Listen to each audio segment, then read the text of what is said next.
We will resume with that book next Tuesday, and I'll tell you how we're doing and what we're doing with that. Amen? So tonight we have a treat. I guess you already figured this out. Aharon Yahav is here. He was our tour guide for twice when we went to Israel, and I'm going to tell you a little bit about him.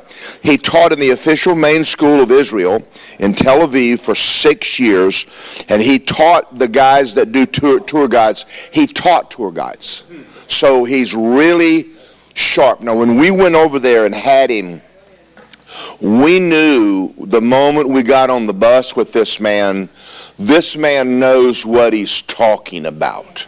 And I asked him, I said, how do you talk that much all day? He just said he did get tired. His voice did get tired some. But we learned so much.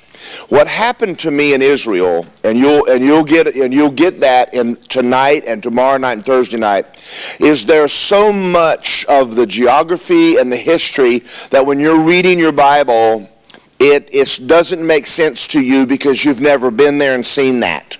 There's some spots, and I'll leave it to Aharon to go over those spots with you.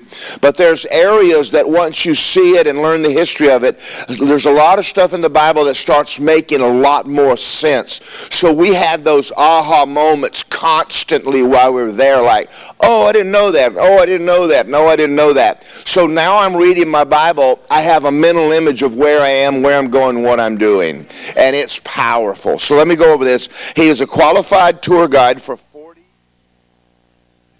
active tour guide for 20, and he hadn't worked in 1 year because of COVID. So I want to introduce, just say, Aharon, come on up here, and let's give him a great big hallelujah. I'm going to give it to him and let him go. No, I have this one. She remember.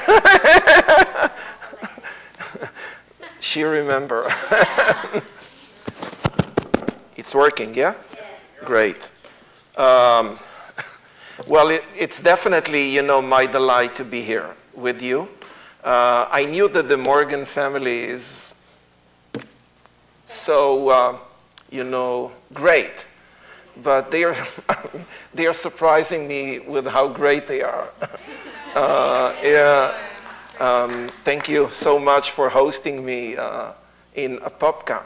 I did 6 other churches before I came to Apopka on the east side. I'm planning on Friday to move to the western side and to speak in a church in Venice, Florida. Then I'll take off back home on the 22nd. 23rd is election day in Israel. If I'll have time at the very end of the first session, I'll share with you a little bit about our parliamentary system. And it's a bit crazy. We are going to number 4 within 2 years. Yeah, situation is not so stable politically.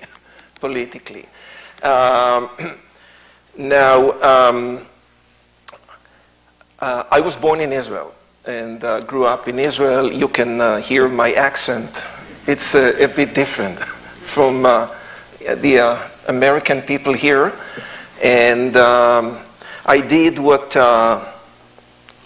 every boy and girl will do in Israel. We went to school, we studied, we finished high school, we went to the army. In Israel, it's mandatory.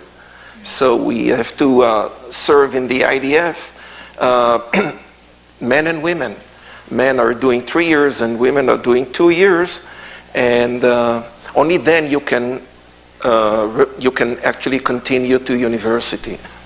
You cannot take any academic studies straight from high school. You have to, first of all, serve your country. During my last presentation on Thursday, I hope that you will have the energy to survive and to go with me all the 5. I will talk about also the war in which I personally got involved, the Yom Kippur War, October 1973. I was only 19 at that time. Then after the military service, I graduated in one of the universities in Israel, and I have a degree in biblical history and biblical archaeology. And in the last 20 years, as you heard, I'm an active tour guide in Israel. And in the last year, no tourist. When I'm saying no tourist, no tourist. Zero. A country that in 2019 broke a record in tourism. 4.5 million tourists visited. It was really a record. We went from like here to here. But now things are getting much, much, much better, and we are praying and we hope that the wheels will start moving. So I hope that with your help, we will see tourists in the near future back in the Holy Land. They have to come in order to understand the Bible so much more. We are going to have 5 meetings. Tonight, 3, and then tomorrow evening, 1, and the next evening, 1. So here is what I'm going to do. The first session, which will be like 45 minutes, I would like to give you an introduction of Israel. It will be like a free conversation, introduction. We will start with the big area called the Middle East, and we'll go and zoom into. So I'd like to give you, I believe, enough facts to understand Israel. Then we'll have a short break. Second session will be very interesting. We are going to zoom in to Jerusalem. So I'll use maps and I'll teach you how Jerusalem started, where, when, by whom, why specifically there, and how Jerusalem became much bigger. The third presentation,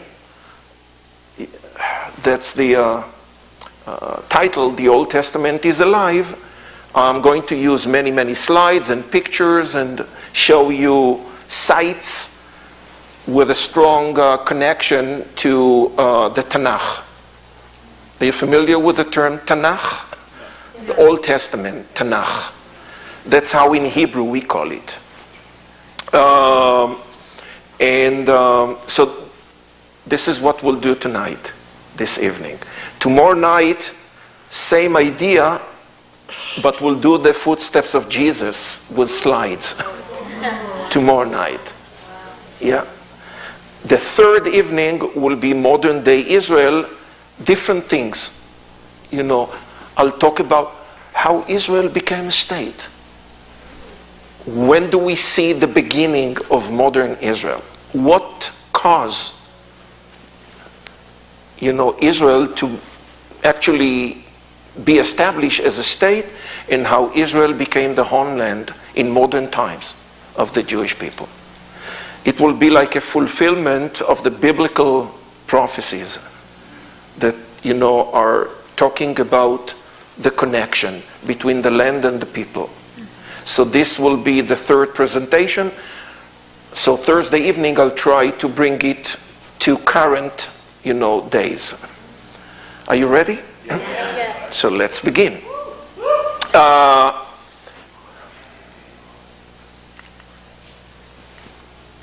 Where's Justin? Justin, where are you?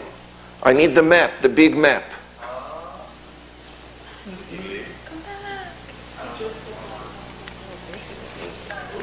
Oh, here it is.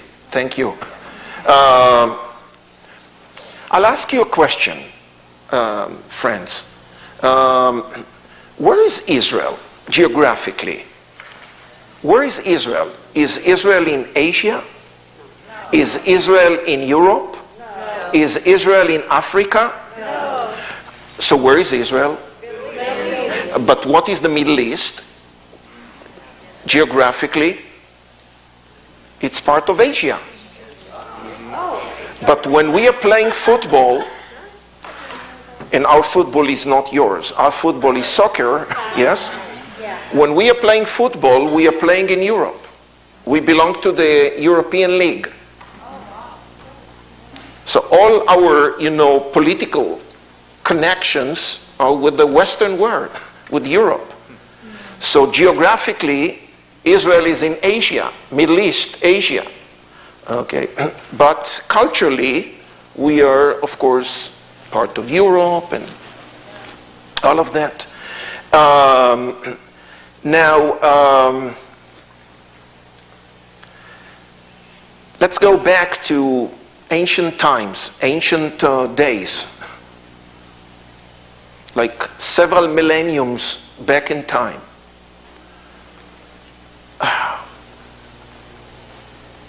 You, I believe, can get an idea of that small country, Israel, yes, being like a bridge,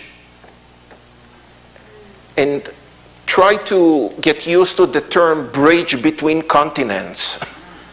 Israel is a bridge between continents. Okay. So in the ancient times, in biblical times, we are talking about the Fertile Crescent. So from Israel, if you go up north to where Syria is today, from there you're going to follow the two big rivers, the Tigris and the Euphrates. This area in biblical times was called Mesopotamia.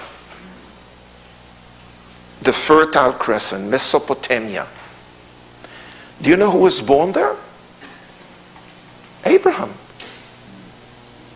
Avram. He's from Ur, and that's Ur. That's Ur. Yeah? I don't want to take, my stories from the third session tonight, but that's basically the route of Abraham from Ur to Haran, and from Haran, God said to him, go to the land that I will take you, show you. So, Mesopotamia. And then, of course, Egypt in the south, and Israel is in between. So this is in ancient times.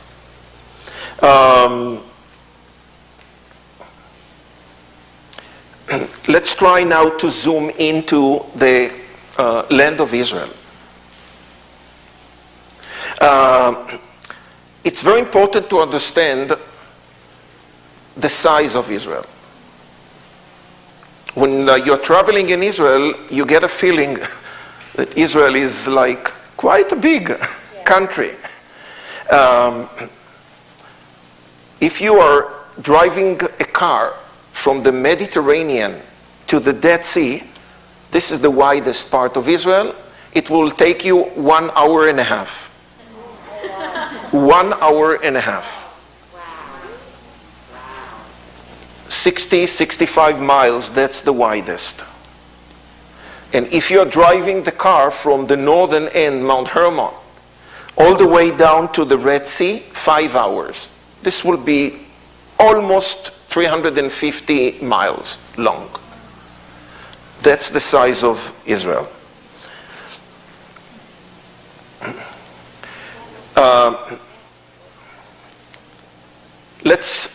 Let's try to get some names of areas, regions in Israel. We have the coast, the Mediterranean coast, a strip of 2-3 miles, not more, which is flat and sandy. Very sandy, like almost like a beach. Yeah. We then, when we are moving in, immediately we'll start seeing how the landscape is changing and become very hilly. When I'm saying hilly, it will be 1,000 feet above sea level. That's sea level. Okay? When you are leaving the hills, you're coming to the mountains. So all along Israel, from the north to the south, there are mountains. And they are, rising to different altitudes. We have the Upper Galilee Mountains, about 3,600 feet above sea level, the highest. We then have the Lower Galilee area. We then have the mountains of Samaria. Some of these mountains are very high. We then are moving down to the mountains of Judea. Then we have the Negev Mountains. As you can see, this big triangle is called Negev, which is almost 50% of Israel. A desert. Very dry desert. So relatively I can say that the upper part from the center up north, quite green. Many tourists will be surprised when they are in Israel. It's so green. But we thought that we are coming to a desert. And it's blooming and it's so nice. And there are, many trees. By the way, we had to work hard, to make it green in modern times.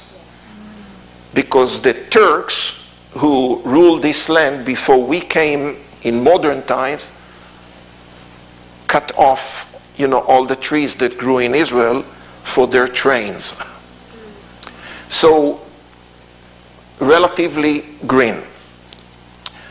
We crossed the mountains. By the way, the elevation of Jerusalem, 2,400 feet above sea level. And then we are falling,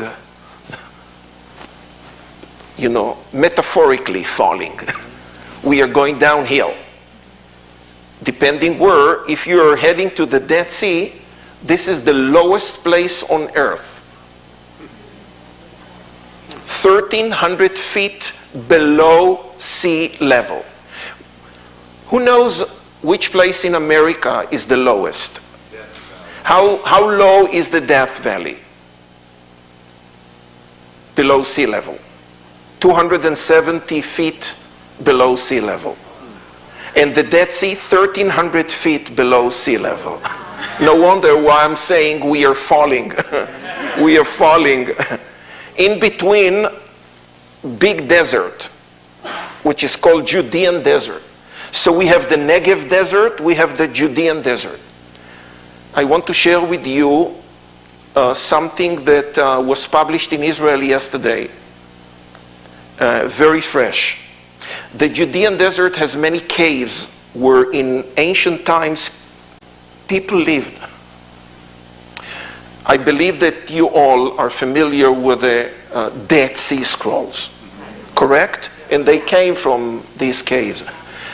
Yesterday, in another cave in the Judean desert, our archaeologist went down to the cave, found hundreds of fragments written in Hebrew from 2,000 years ago. Yeah. They are not part of the Dead Sea Scrolls, but it's a great discovery. That cave was not explored before. Those archaeologists tied themselves with a rope, and from the top of the cliff, they were brought down to the cave. They were searching, and they found hundreds of fragments written in Hebrew. Hebrew, 2,000 years ago. Hebrew, the same language that I'm teaching my, grandchild now. The same language, Hebrew. Same text, Aleph, Bet, Gimel. Same Hebrew as the Bible, was written. So the Judean desert. And of course the Dead Sea, the saltiest body of water in the world. People who were with me on the tour Yeah. You remember? We were there. Floating and mudding up themselves, and yeah. Now, of course, if we go further up north, we have the Sea of Galilee, fresh water, and the Jordan River, which is coming from Mount Hermon, feeding the Sea of Galilee with fresh water. That's the only natural body of water in Israel with fresh water. And beyond the Sea of Galilee, okay, we have the Golan Heights. Now let's try to do the same thing, but to use biblical names. All right? To define places in Israel, in the land of Israel, with names coming from the Bible. All right? Are you familiar with the name Phoenicia? The Phoenicians. Who are they? From where are they coming? So they came from Lebanon. Phoenicians were people who knew how to produce glass, from the seeds of the sand. Yes. And therefore, they came from the area of Lebanon, and they occupied the coast of Israel almost till Tel Aviv. Of course, Tel Aviv didn't exist at that time. All right? So that part of the coast was called the coast occupied by the Phoenicians. What happened to the southern coast? Another group occupied the southern coast in the ancient times, and they were called Philistines. Okay. Philistines. Yes. Where are the Philistines from? Crete, Rhodes, Cyprus, the islands near Greece. What are they known for doing? Sorry? Stealing land, yeah. Many of them knew how to work with, copper. And slowly, they also will be involved with iron, so they will be like blacksmith, coppersmith. The Philistines. So when they landed here, they built 5 cities in this area, 3 along the coast, Gaza, Ashkelon, and Ashdod. You can find those names, yes, in the Bible. And then a little bit inland, Gat and Ekron. Who is from Gat?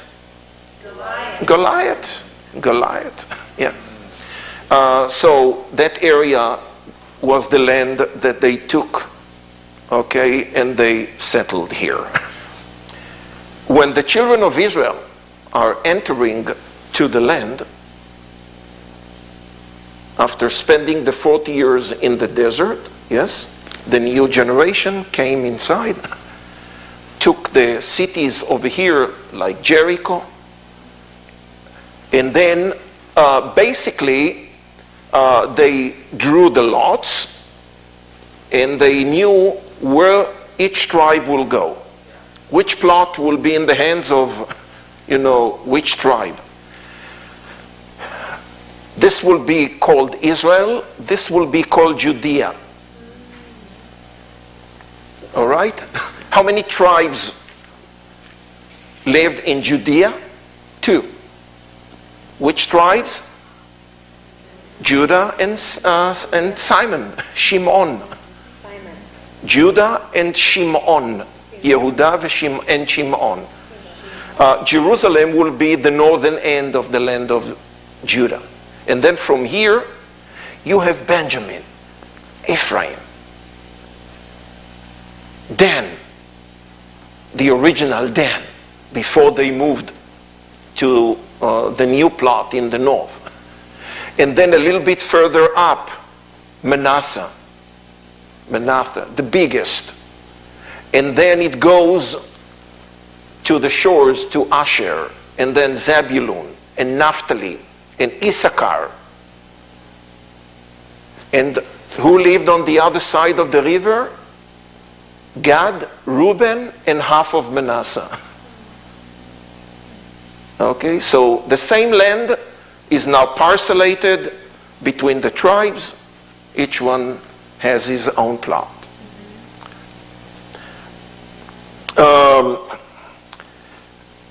Since I touched the biblical times, and I told you tonight, the first session, we are not going into the real details. It will be as if we are looking upon Israel from above a helicopter, and I'm just giving you a few facts about Israel. All right? Let's go quickly and see how many hands were holding Israel. Why they all wanted to have this land? Jerusalem, and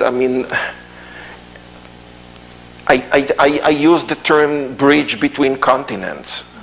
They knew that if they want to control the entire Middle East, they need Israel. They need Israel. Look how many hands. And our history goes back, to Abraham, 4,000 years ago. And then the patriarchs, the matriarchs, and then the story of Egypt, and then the return. Around 1200 BC, Joshua brought the Israelites in the land. We lost the land in 586 BC when the Babylonians, Nebuchadnezzar, destroyed Israel, destroyed Jerusalem, destroyed the first temple. And they are now controlling. We are in exile in Babylonia, Mesopotamia. Our people will start coming back after 50 years. They reestablished the temple in Jerusalem. We will build life, Jewish life, all over Israel during the time of Jesus, 2,000 years ago. Majority of the people, Jewish people in Israel. The next fall is coming 70 AD, when the Romans destroyed Israel, destroyed Jerusalem, and let the second temple down to fall. Since 70 AD, 2,000 years, Israel will not give the opportunity to Jewish people to live their life as free people. 2,000 years. They will be under the hands of other nations, like Rome, Byzantium, Muslims, the Arab invasion of the 600s. Then Crusaders, have you heard the name Crusaders? Then the Mamelukes, who came from Egypt. Then the Ottomans, who came from what Turkey will be. Yes? And they will hold the land till the end of the First World War. Then the British will control the land till 1948, and Israel became a state. So I just gave you quickly a brief,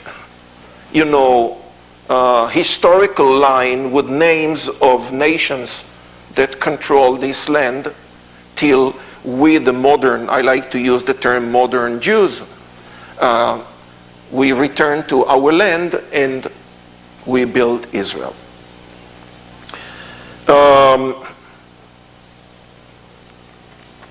I would like to say a few words about water and agriculture in Israel, in modern. So I'm talking about modern Israel. We have a river that we call the Jordan River,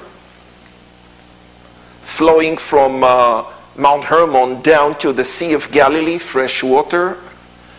And up until recently, the Sea of Galilee in Israel was the major water source, fresh water source, for all our needs. And it's the only one. You have many lakes here. Yes. I saw today Lake Pleasant when I did my walking in the morning. You have many lakes. We have one. One. Okay? You will not believe if I will tell you, but that's, that's the truth. How news will start every morning in Israel during winter time. By reporting to us through the news how much water was added into the Sea of Galilee the previous night. And we are measuring by, the metric. In Israel, we have the metric system. So millimeters. So when you see people smiling in Israel during wintertime, you will know why. Because they are happy to have water in the Sea of Galilee. The population is growing. The need for water is growing. Nowadays, we are not pumping any more water from the Sea of Galilee. We are desalinizing. When you open a tap in Israel and you drink water, and you're allowed to drink from a tap, all the water is desalinized from the Mediterranean Sea. And for irrigation, we are recycling water. And on one hand, not having so much fresh water brought us in Israel and our engineers to develop, I can say the best solutions for irrigation.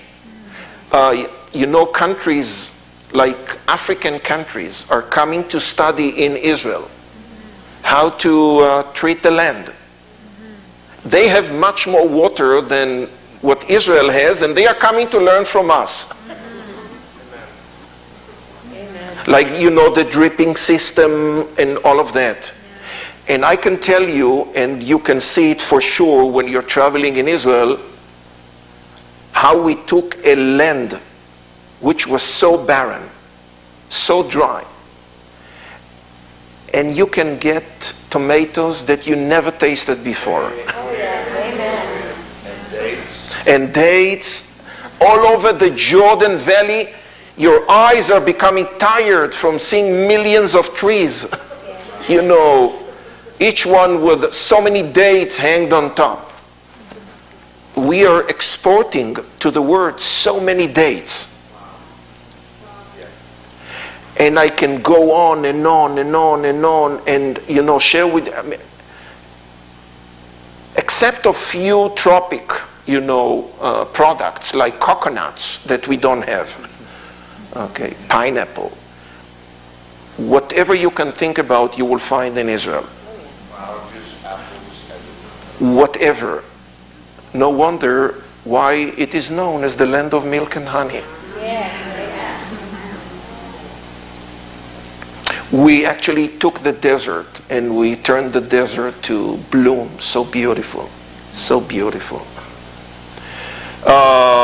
So Israel is also exporting a lot of the agricultural products. How many people live in Israel today? Over 9 million citizens of Israel. 80% are Jewish people,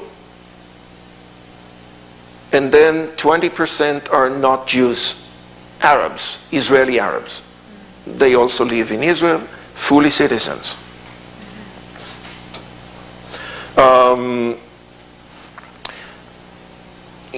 Among the Arabs, you can find Arabs who are Muslims and Arabs who are Christians in Israel. Like if you go to a city like Nazareth in Israel, you will find many Arab Christians. And if you go to a city, another one like Jaffa, you can find Muslims. Akko, Muslims. Among the Jews, we have half and half. Half from the 7 million are secular Jews. Not the type of what you may think when you see a Jew dressed with the white and black, especially when you're flying to Israel, you will see them on the plane, praying with a black hat, the beard. So we have half secular, they are like me. I'm a secular Jew. I'm not a practicing Jew. And the other half practicing Jews, and they go from modern practicing Jew to ultra-Orthodox, ultra-religious practicing Jews. We also have another group in Israel called the Druze community, or the Druze group, about 250,000 people in Israel. Where do most people live in Israel? In cities. In cities. Okay, so where can we find the major cities?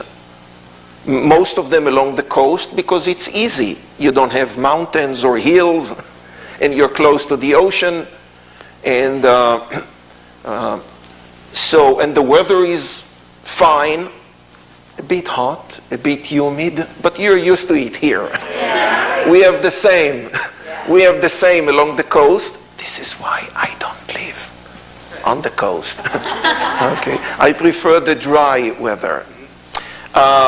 So you have Tel Aviv, Haifa. These two are quite large cities.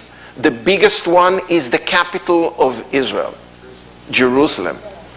And Jerusalem, unlike the others, is here on the mountains of Judea. The weather is beautiful, dry, cold in winter, sometimes snowing there in wintertime. Jerusalem, close to 1 million people. It's the biggest city in Israel. Yeah.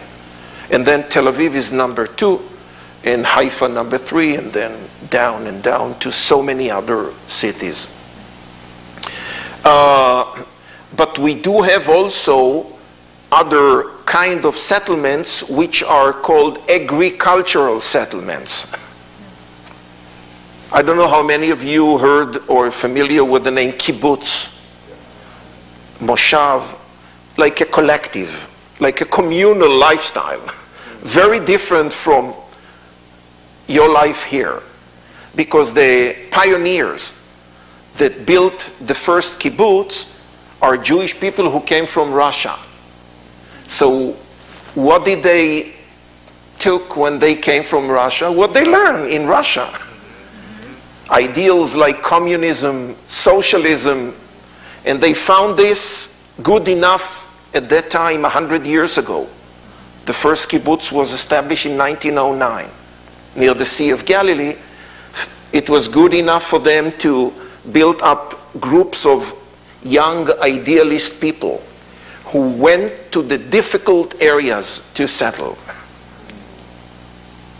Not to the easy, not to the convenient, to the swamps, to fight the mosquitoes and all the malaria and all these problems. Okay, so with a lot of idealism, they built 300 kibbutzim all over Israel. Israel of today is not the same Israel. 100 years ago, Israel today is much closer to the life here. Yes, capitalism is now the name of the game in Israel as well. And therefore, from the 300 kibbutzes, maybe 10% are still functioning with the same concept. The rest were privatized. They are doing most of the agriculture in Israel. They are those who are growing so much and, of course, providing us in the markets the fresh food that we can find there. What are the other sectors of the Israeli economy? High tech is number 1, high technology. and military industry is very big in Israel, and diamonds cutting and polishing is big in Israel, and agriculture and tourism. Number 5. How many outlets we have from Israel to the sea? And when a country has an outlet, you can ship your goods, via the ocean. So we have one outlet to the Mediterranean. Our major port is Haifa port, and Ashdod here. So goods are taken to Europe from here. We also have an outlet to the Red Sea from Eilat. In Israel, we are not manufacturing cars. We are manufacturing tanks, but not cars. So we are bringing cars, most of them are Asian cars. And that's the gate to bring them through the Red Sea, the Indian Ocean at the bottom, and the Red Sea, and to Eilat. So this is what the harbor is doing here. Do you remember me mentioning the term bridge between continents? Do you know who is the neighbor? Of course you know. Who is our neighbor on the east? Jordan. Israel signed 2 peace treaties with Egypt and with Jordan. With Lebanon and with Syria, it's a kind of a, we are not in a war, but armistice agreement or something like this.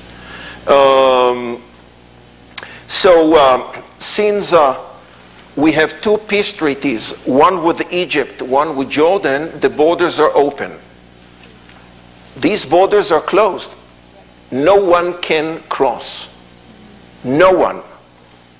Okay. We don't have any international flights from Israel to Lebanon or to Syria.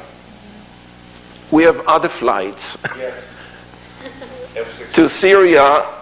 F-16. And this night in Israel, there was another strike. But that's my 3rd presentation on Thursday. I'll speak about why are we, striking these convoys smuggling weapons to Lebanon. So these borders closed, these borders open. The first peace treaty was signed with Egypt, 1979. The second with Jordan, 1993. And look what Israel is doing for Jordan. Jordan is mining minerals like potash or phosphate or other goods. The economy of Jordan cannot be compared at all with the economy of Israel. But we are trying to help them since we are neighbors and we have peace treaty and the border is open. Now they don't have any outlet beside the Red Sea.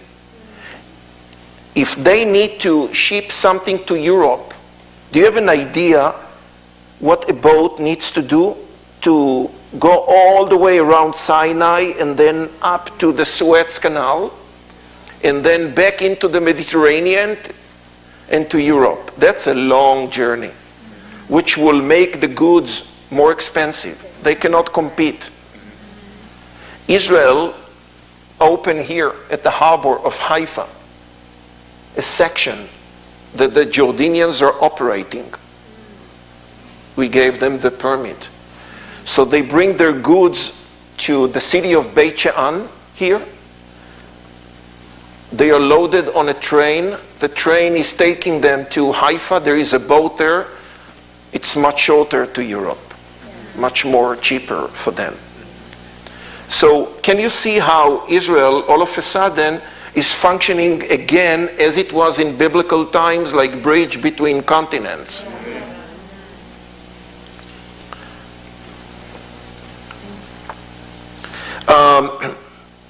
The education system in Israel is based on public schools, So from elementary to high school, and then, as I mentioned at the beginning, when we are finishing the high school, then come the military service, 3 years for men, 2 years for women. Then men will do their reserve duty till the age of 45. Yeah. Women are free and they don't have to do any reserve service. Men have to do. Our big army is the reserve army, much bigger than the regular army, with the younger soldiers. I have maybe 2 more minutes and then we'll take a break. So 2 minutes, I'll just share with you a brief thing of the parliamentary system of Israel. Why are we going so often to our elections? Unlike America, here you vote for a president. In Israel, we are voting for a party. And we have too many parties, unfortunately. I don't know if you know the joke. I'm a Jew, so I can tell jokes about Jewish people. Okay? Jewish people are very, very opinionated people. When you meet 2 Jewish friends and you are talking to them, trust me, you will hear 5 opinions. Okay? So each one wants to establish his own party.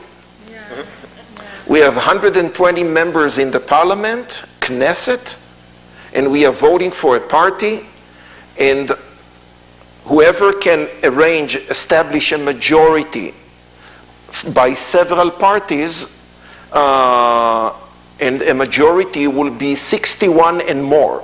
From 120, it cannot be 60 because 60 is not a majority.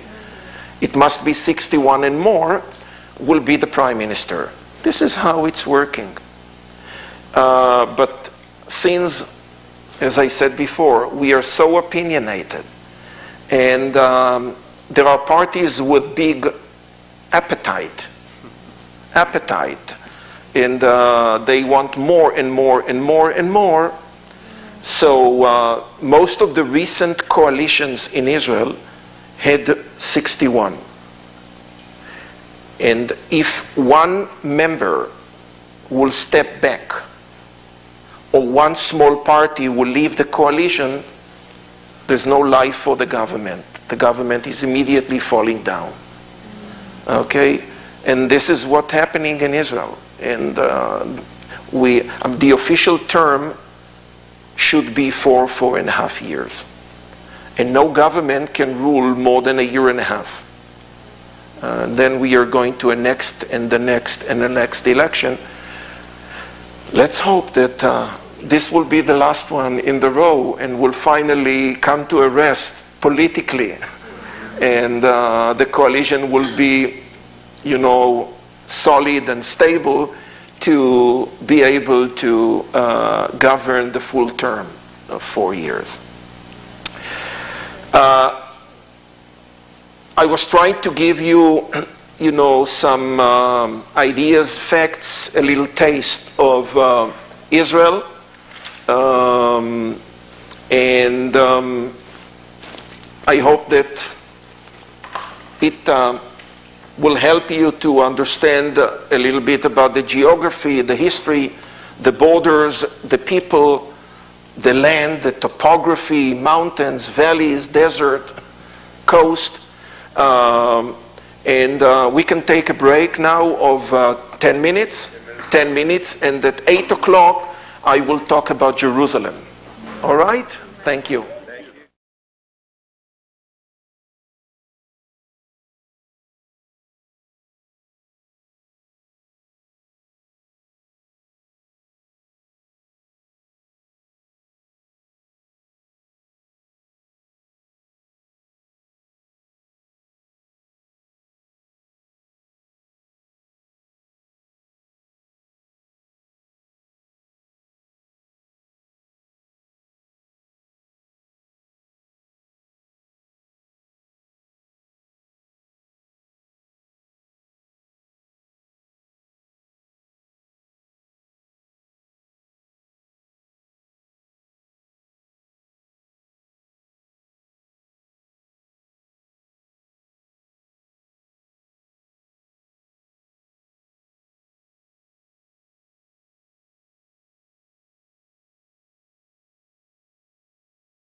bottled water over there because you don't have that natural water resource? Do you get like natural water from elsewhere, like shipped in? Desalinizing.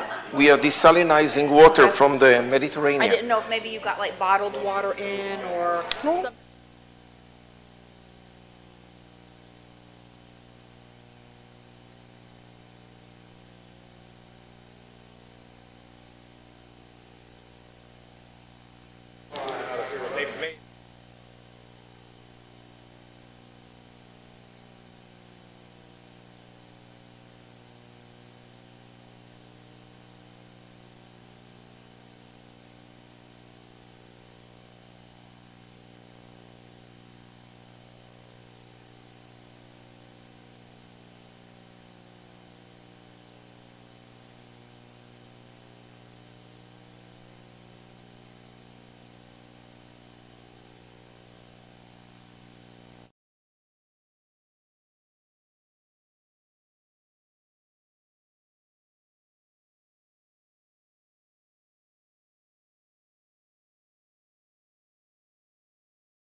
About ancient cities. I'm not going to speak modern Jerusalem. I'm going to speak now the ancient Jerusalem, the biblical city. Something to know about ancient cities, especially in our area, or I even say the entire Middle East. There are 4 criteria. What can make a location for a city to be ideal location, the best? Number 1, water, fresh water. When we are saying fresh water, in our area, in most cases will be a trickle, not more. Like a well, like an underground spring where you see water bubbling. We don't have rivers beside the Jordan River, okay, which by itself is not so big, not so wide. But so water is number 1. When we say water, we mean the proximity between the homes and the water. And for ideally, the closer you are, okay, will save you a lot of energy to bring water to your home every day. Number 2 will be elevation. Elevation for the natural safety of the people. So in most cases, the ancient cities in our region, in biblical times, were built on top of hills. Hills. I believe that some of you are familiar with the word tel, T-E-L. Tel represents a hill, a mound, with several different cities built, on top of it. When one got destroyed, they put the next one on top. So you can find several layers in a tel, like Tel Megiddo. So this is number 2, elevation. Number 3 will be main road. They wanted the cities to be as close as possible to the main road.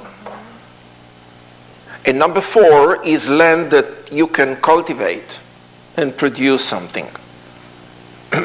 So please remember these 4. Not every city could provide all the 4. But for sure, 2 of them were necessary: water and elevation. And try to remember this. It will help us a lot when we are coming to talk about Jerusalem.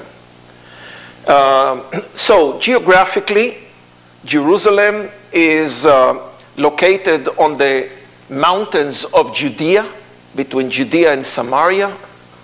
I told you the elevation of Jerusalem, 2,400 feet above sea level. Jerusalem is very hilly. When you're making a tour in Israel, your feet will feel very much how hilly is Jerusalem. You always go uphill, downhill, uphill, downhill. Yeah.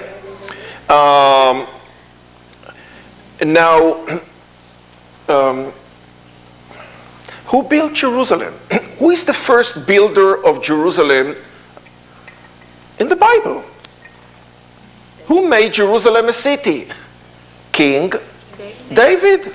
King David. What was Jerusalem before King David time? Maybe a little village where people called Jebusites lived. Yes. And then there came David, and King David, and sent his mighty men, his warriors, and they did what they did, as we read in the Bible, and they took the place, and he established the city, the first city, which he named the city of David.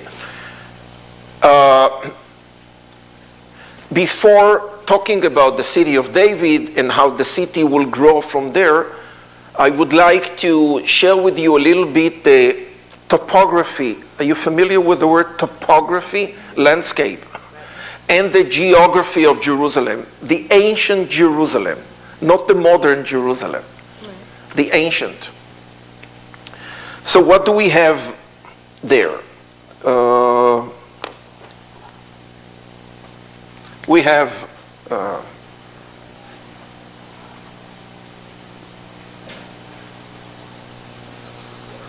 valley. The name of the valley is Kidron. Kidron Brook or Kidron Valley. And we have another one, another valley that will do this.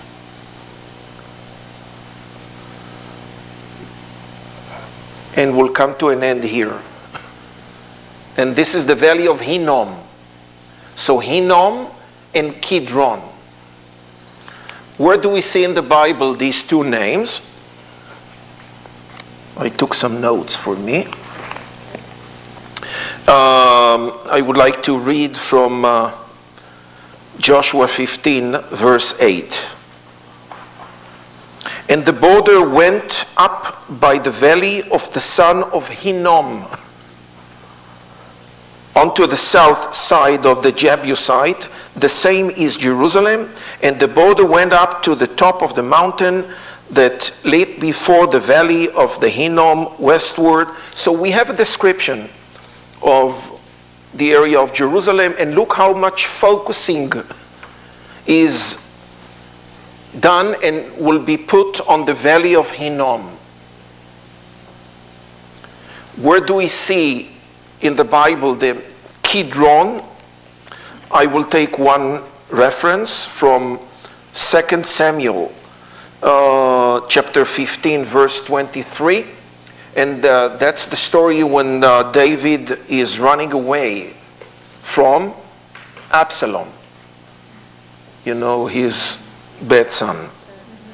23.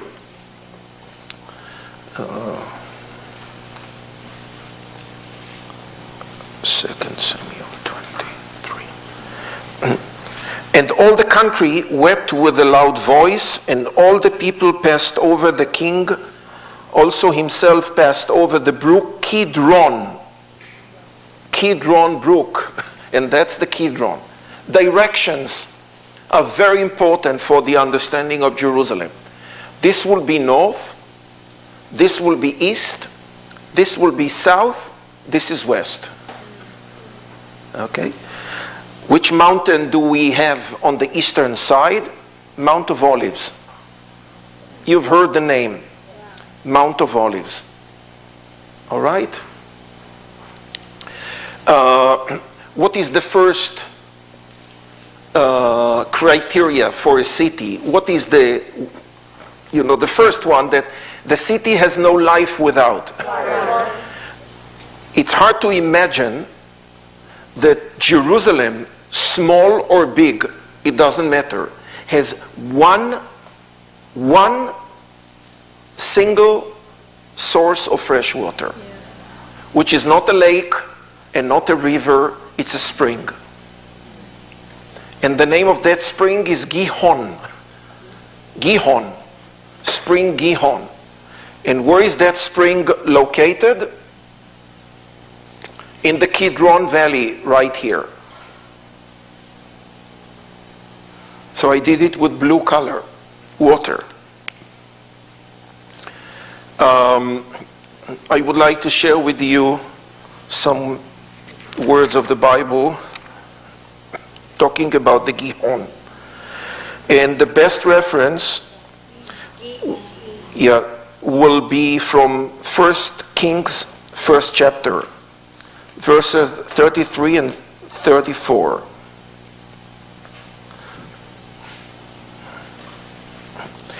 The king, it's talking about, King Solomon. Actually, King David. The king also said unto them, take with you the servant of your Lord, and cause Solomon my son, said David, about his son Solomon, to ride upon my own mule, and bring him down to Gihon. So they brought him on the mule to the spring Gihon. For what reason? What happened there? And let Zadok the priest and Nathan the prophet anoint him their king over Israel.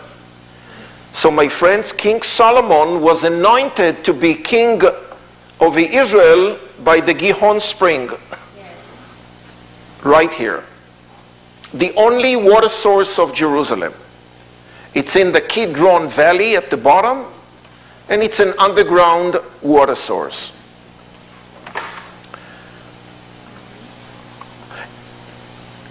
After saying this, okay, let's bring King David now in the region, into the place. Where was King David sitting during his first years of being the king of Israel? Who remember which city? Before coming to Jerusalem. Hebron.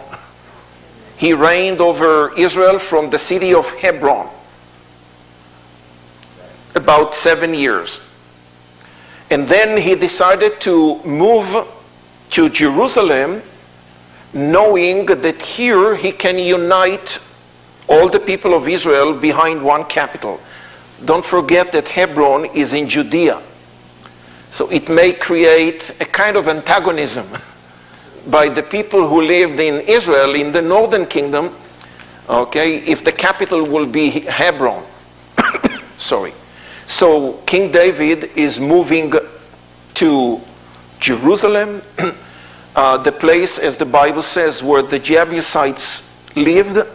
There's a beautiful story how he conquered the city.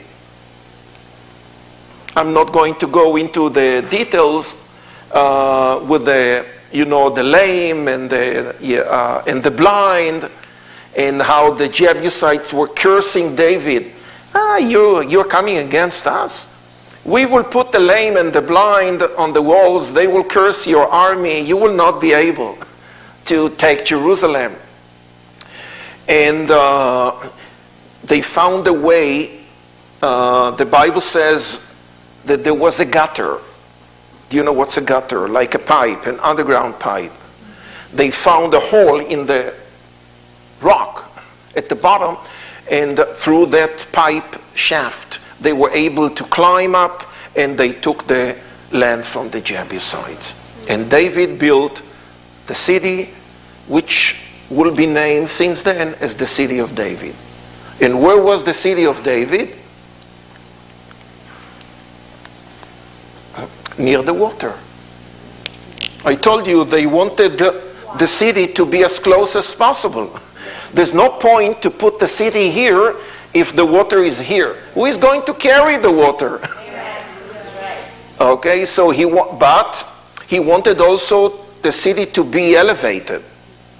So there is a hill here, which is called the Western Hill, because it's west. And on top of the hill, King David built his city, which was not so big. This is Jerusalem 3,000 years ago. Okay, that city will be on a hill, but unlike many cities where the source of the water was within the wall, within the city wall, because the city was surrounded with a wall. Here in Jerusalem, they couldn't include the Gihon spring within the city wall because the water is in the valley. You don't need to be a general in the army to understand that there is no point to put a wall in a valley. It won't work. So now we have a city with its water source indefensible. Indefensible because it's outside the wall. Any enemy who would like to come and to take Jerusalem, and it will happen, or at least they will try, doesn't really need to fight. All they need to do is to cut off the water supply, and that's it. That's the city of David with the palace here. Okay. That's the beginning of Jerusalem. From David, we are moving to Solomon, King Solomon.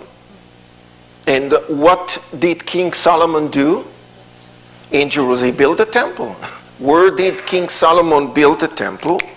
There's another mountain, not so high as Mount of Olives, okay, which is north to the city of David. Okay, I'm going to put a little mountain here with a rock on top. And this mountain was known as Mount Moriah. Mount Moriah. And when we hear the name Moriah, we immediately think of Genesis. Yes, how God said to Abraham, go to a place called Moriah. Take your son, and you know what happened there. So this was identified as Mount Moriah. No wonder why when King Solomon will build the first temple, it will be built on top of Mount Moriah. Next session, I'll show you an illustration of this when I will show you the slides. And he will include Mount Moriah to be part of Jerusalem. So during King Solomon's time, the city is becoming a little bigger. Now, if you have good eyes,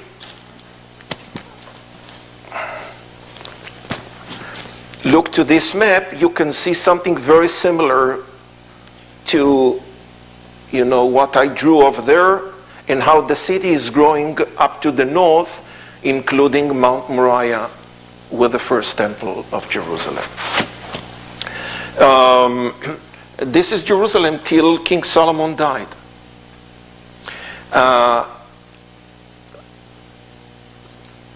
In the near future, after King Solomon, the city will need to grow. Okay, so if there is a valley here, and if there is a valley here, and these two valleys are going to stand almost forever as the borders of Jerusalem, where can they have a spare land to extend the city? To go west and then to go north. No valleys here. I hope that you understand what I'm trying to say. They didn't want to cross and to build on the other side of the valleys because they wanted the valleys to be like natural boundaries of Jerusalem. For instance, Mount of Olives, that we read so much in the Bible, okay, especially in the New Testament, was never part of Jerusalem. Am I surprising you? Never part of Jerusalem. Gethsemane, where Jesus went that evening, yes, to pray, where he is going to be arrested, was never part of Jerusalem because it was on the other side of the Kidron Valley. Wow. The kingdom the United Kingdom is now splitting. Okay, when I'm saying United Kingdom, I don't mean Great Britain. I mean under King David and King Solomon. When did King Solomon die? In 928 BC. And then the kingdom was split between Judea in the south and Israel in the north, and you know that each one had their own king. Like Rehoboam was the king of Judea, and Jeroboam was the king of Israel. Without dealing so much with Israel, I will mention this in my next presentation. I guess that you know from the Bible how some of the kings of Israel did evil things, in the eyes of God. And no wonder why God is going to send enemies. And Israel will be the first kingdom to fall, not Judea, Israel in the north. And Israel fell in 722 BC. The Bible says that from the northern kingdom, Israel, people who were not killed or captured, escaped, were able to leave, and they came down to Jerusalem to find a shelter. Okay, who is the king of Judea at that time? His name is Hezekiah. You've heard the name, Hezekiah. knowing, yes, that many people are now coming to Jerusalem, the city needs to grow. Remember, east is blocked, south is blocked, only west and then north. So, what did Hezekiah do in Jerusalem in order to prepare the city? He is doing two projects in Jerusalem. You're going to see pictures in the next presentation of these two projects. Number one, he's building a new wall to the city. And now we know that the wall, or Jerusalem, during Hezekiah, look what will happen to the city.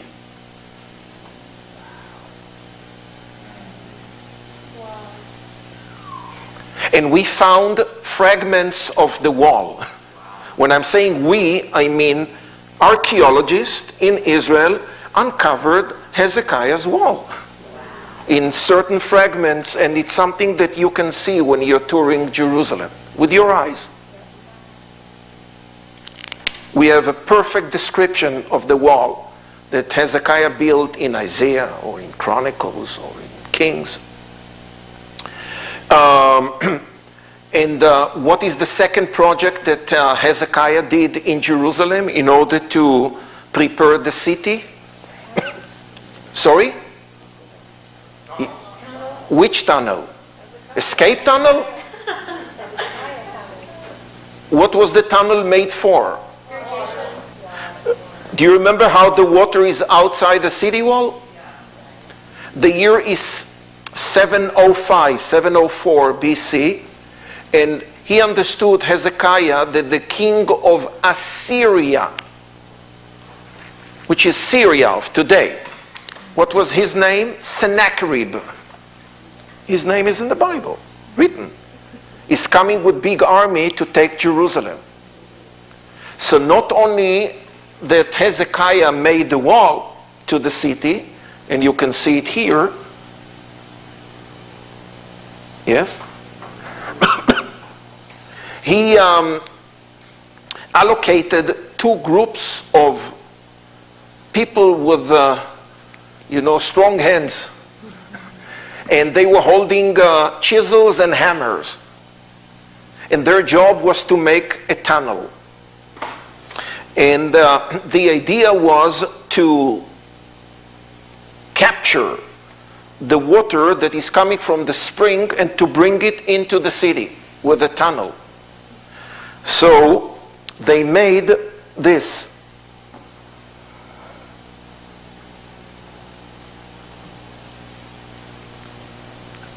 And here, inside the wall, a big pool. What a story. You know, one group started to make the tunnel from the Gihon spring.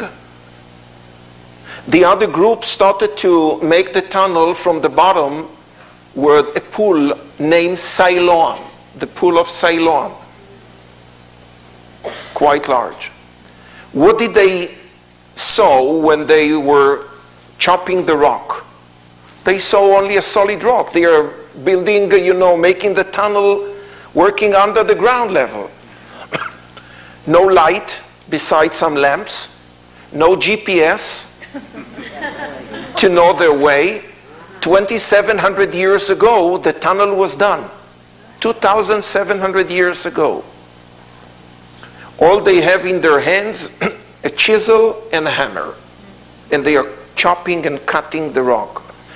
And moving ahead and moving ahead. So one group from here and one group from here, they are working 1 year. And they don't know what the other group is doing. How will they know? It's underground. In the year 1880, which is like 140 years ago, there's a little village here where Arabs live in Jerusalem. And during summertime, 2 boys from that village came down to play in the water. And they discovered, while playing, inside the tunnel a plaque with an inscription on that plaque that was left by whom? By those who made the tunnel. And they told the story of how they made the tunnel, writing that, on their plaque. And the most exciting moment was, and it's all written there, when they were working a year, not knowing what the other group is doing, and after 1 year, all of a sudden, one group started to hear,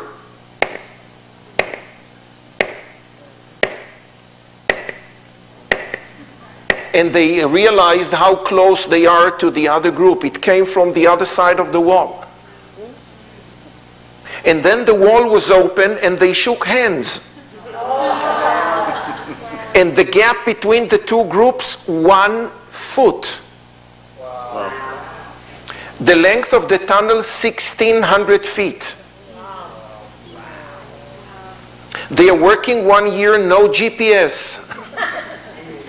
And this is the distance. That's the length between the 2 groups. And then they met. They lowered down the floor of the tunnel. And the water that came out from the spring went to the tunnel and started to flow all the way to the pool of Siloam. Then they camouflaged. They hid the spring. No one knew where the source is. And this is how Jerusalem was saved. And Sennacherib, that attacked the city in 701 BC, because of also problems that he had, political problems, in Nineveh, where he came from, and also God punished him. If you remember, his soldiers were hit by a big plague, and many of them not only died, got sick in Jerusalem. So he lifted up the siege that he put around the city, and he left Jerusalem, went back to Nineveh, and Jerusalem was saved. We found the spring, Gihon, where King Solomon was anointed. We found the pool of Siloam. Do you know what happened 700 years later after King Hezekiah by the pool of Siloam? Go to John 9. That's where Jesus sent the blind man. And he got his sight back. We found the tunnel, and after 2,700 years, the water is still flowing there. And I'll show you later on a picture of how tourists are, walking with their feet in the water through the dark tunnel. So Jerusalem was not taken in 701. Israel got destroyed. There is no Israel at that time. Only Judea. It will take another 120 years to bring the next enemy to Jerusalem, the Babylonians. And when the Babylonians attacked the city in 586 BC with Nebuchadnezzar, their king, they conquered Jerusalem and they destroyed the temple built by King Solomon on Mount Moriah. They technically destroyed Jerusalem, destroyed the walls. They couldn't destroy the water tunnel. Of course, it's so deep underground, but as we see from the Bible, how the city was left empty with garbage, And he took the Jews to exile, 650 miles away from Jerusalem, Babylonia, Iraq of today, where they were sitting 50 years, and then some of them started to return to Jerusalem when Babylon disappeared and Persia took over, and Cyrus, the king of Persia, said to the Jews, don't stay here, go home. And your home is Zion, Jerusalem. And they came, some came. I'm sure heard the name Zerubbabel. And in 516 BC, they rebuilt the temple on Mount Moriah. Was it as nice as King Solomon's temple? Do you remember how the Bible is telling us that the elderly people, those that remember, were crying when they saw the outcome, the result, because it was a small one, not so nice as the first one. But we have a second one now in Jerusalem. Few decades later came another leader that I'm sure that you know his name, Nehemiah. And what did Nehemiah do in Jerusalem?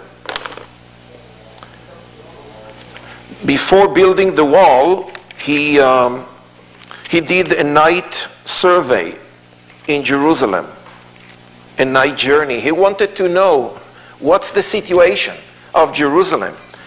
So I'm reading from Nehemiah 2nd chapter, verses 12 to 15.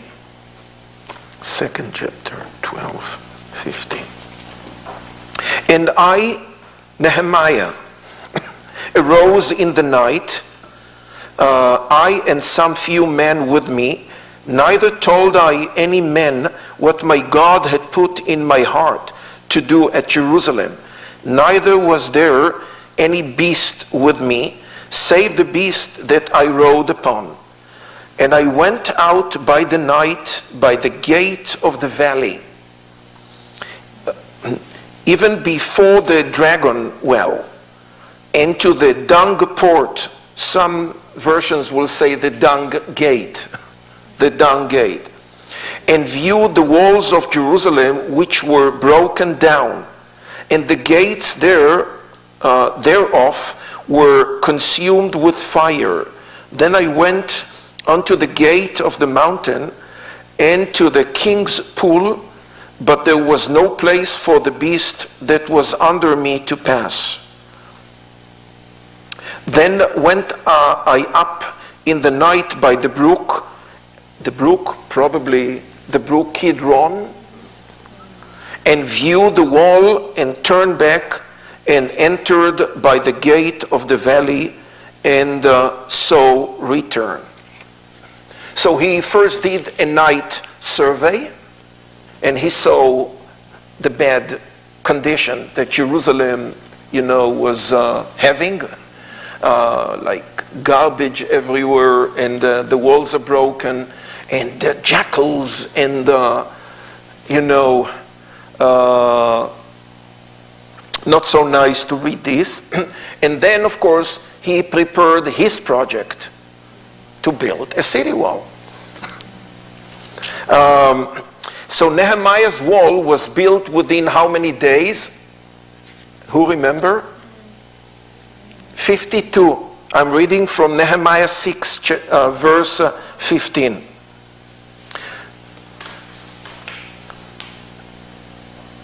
So the wall was finished in the 25th day of the month of Elul in 52 days. Wow. Wow. Who can build a wall in Jerusalem in 52 days? Do you know how heavy the stones are? Limestone and all of that. There are still open questions among historians about Jerusalem in certain time periods. Nehemiah is for sure one of them. And the question is, what was the size of Jerusalem under Nehemiah? Was Jerusalem as small during King David and Solomon, or was Jerusalem as big during the time of Hezekiah? So there are two opinions.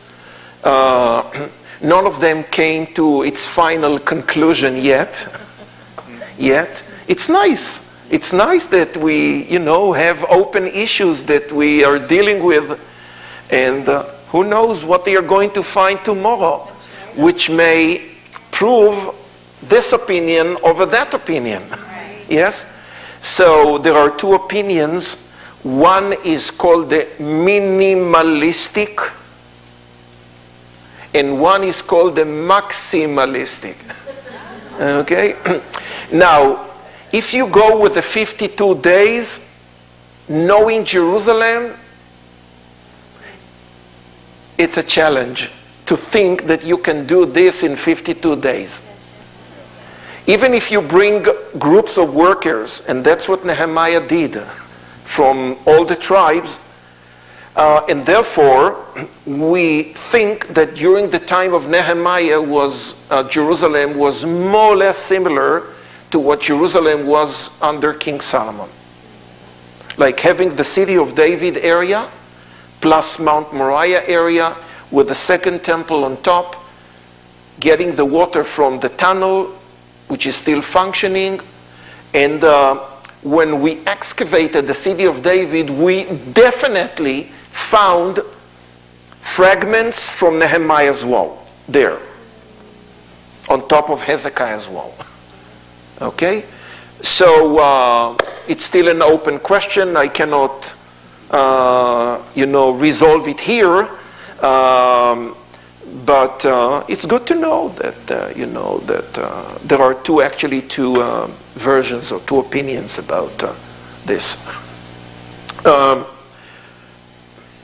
400 years later, after Nehemiah, Jerusalem will have a boom, and the city will be so big, so big.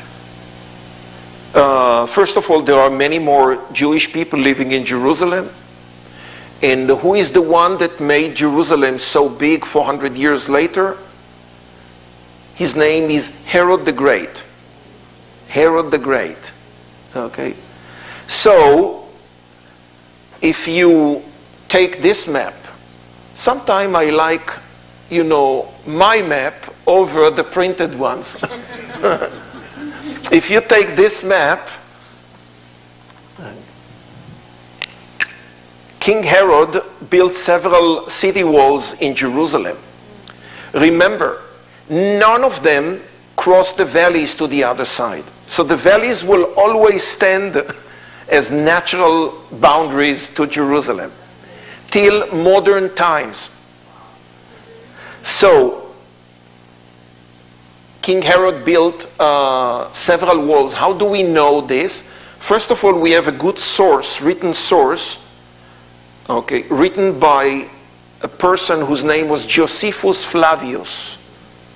Josephus Flavius, who is almost the biographer of Herod the Great.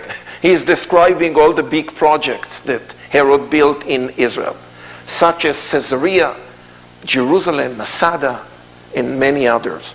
So Herod's wall, first wall, will be here, like Hezekiah, exactly. Then he will build a second wall. Look how the city is going north.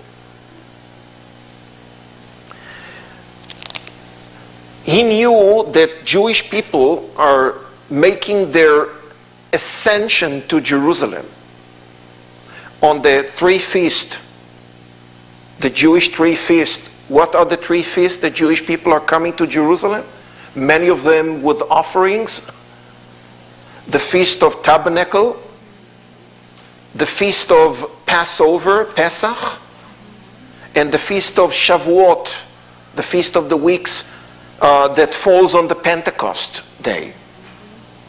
So, Tabernacle between September, October, Passover, Easter time, and the Feast of the Weeks 50 days later, exactly the day of the Pentecost. Hundreds of thousands of Jews made their pilgrimage, tour or visit to Jerusalem, and their main goal was to come to the temple in Jerusalem. What Herod did, and you're going to see later on pictures, what Herod did was to make the area of Mount Moriah much bigger. So how can you do it? Or how did he do it? He built massive walls.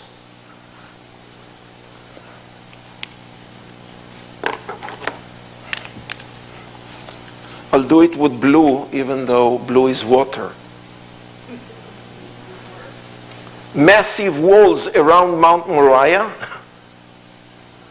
And from a hill, it became a box, like a shoebox, a giant, you cannot see the end, so big. On top, a big plaza, and on top of that plaza, he built a new temple. We like to call it the second temple, even though there was already a second temple, but you cannot call it the second. So it's easier to say the second temple, and that's the one that you read in the Bible, in the New Testament, all the stories. Right. How Jesus, when he was a young boy, 12 years old, what happened to him? When he came with his parents to Jerusalem, he got lost. But when they saw him, he was sitting debating with the rabbis there, with the scholars. That's the temple. The same one that he said to that temple, no stone will be left there on top of each other. That's the shiny temple that King Herod built. You're going to see pictures later on. So big.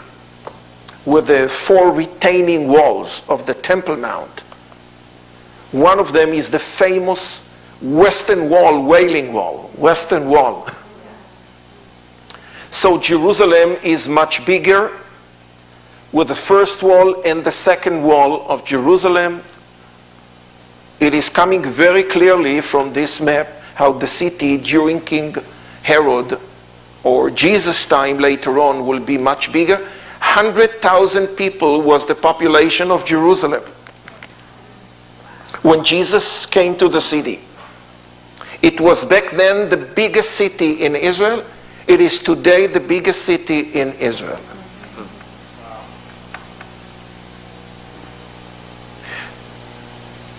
And there he died. And there he was buried, and there he rose from the dead, and there he ascended. Mount of Olives is also known as the Mount of Ascension.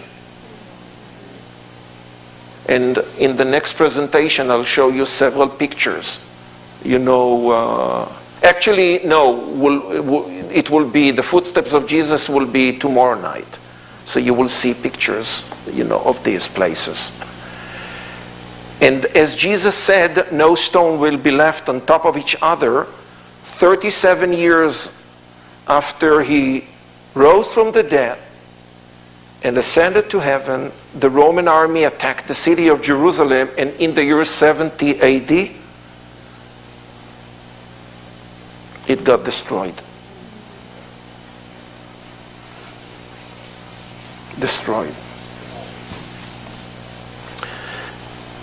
I mentioned earlier how after the fall of Jerusalem in 70 AD, you know, Jews, those who were able to live in the land of Israel will not be able in the next 2,000 years to, you know, build their life as free people. Jerusalem will change hands almost 200, every 200 years, new rulers will be in Jerusalem. So the walls are broken. The Romans are controlling the city. Then the city will be under the Byzantine hands. And then, thank you. And then the Muslims will take the city of Jerusalem. There will be no walls to Jerusalem. No city walls. It will be a city without, you know, defending walls. So the next massive wall, which will protect the city of Jerusalem, will only be built in the year 1538 by the Ottomans. So you can see what they did over here. And that's the wall of the old city that tourists, while visiting Jerusalem, can see when they are entering the gates of Jerusalem.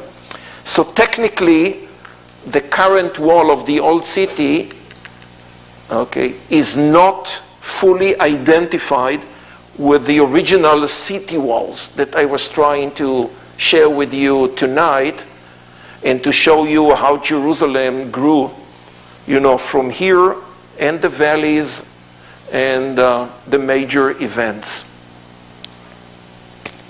I hope that you learned something. Thank you very much.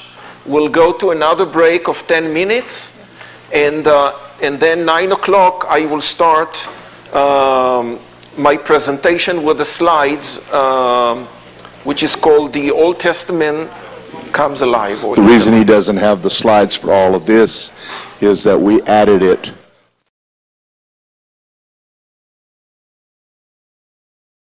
Want to give. We have 2 buckets up here, and we're going to ask you to pray about what you want to do. And I'm going to tell you that while he's talking, all of us that went are remembering the spring, and we went down there and saw all of that. I mean, that was like phenomenal, and sitting at the places, but how they dug from one end to the other and connected. Literally a miracle. Amen.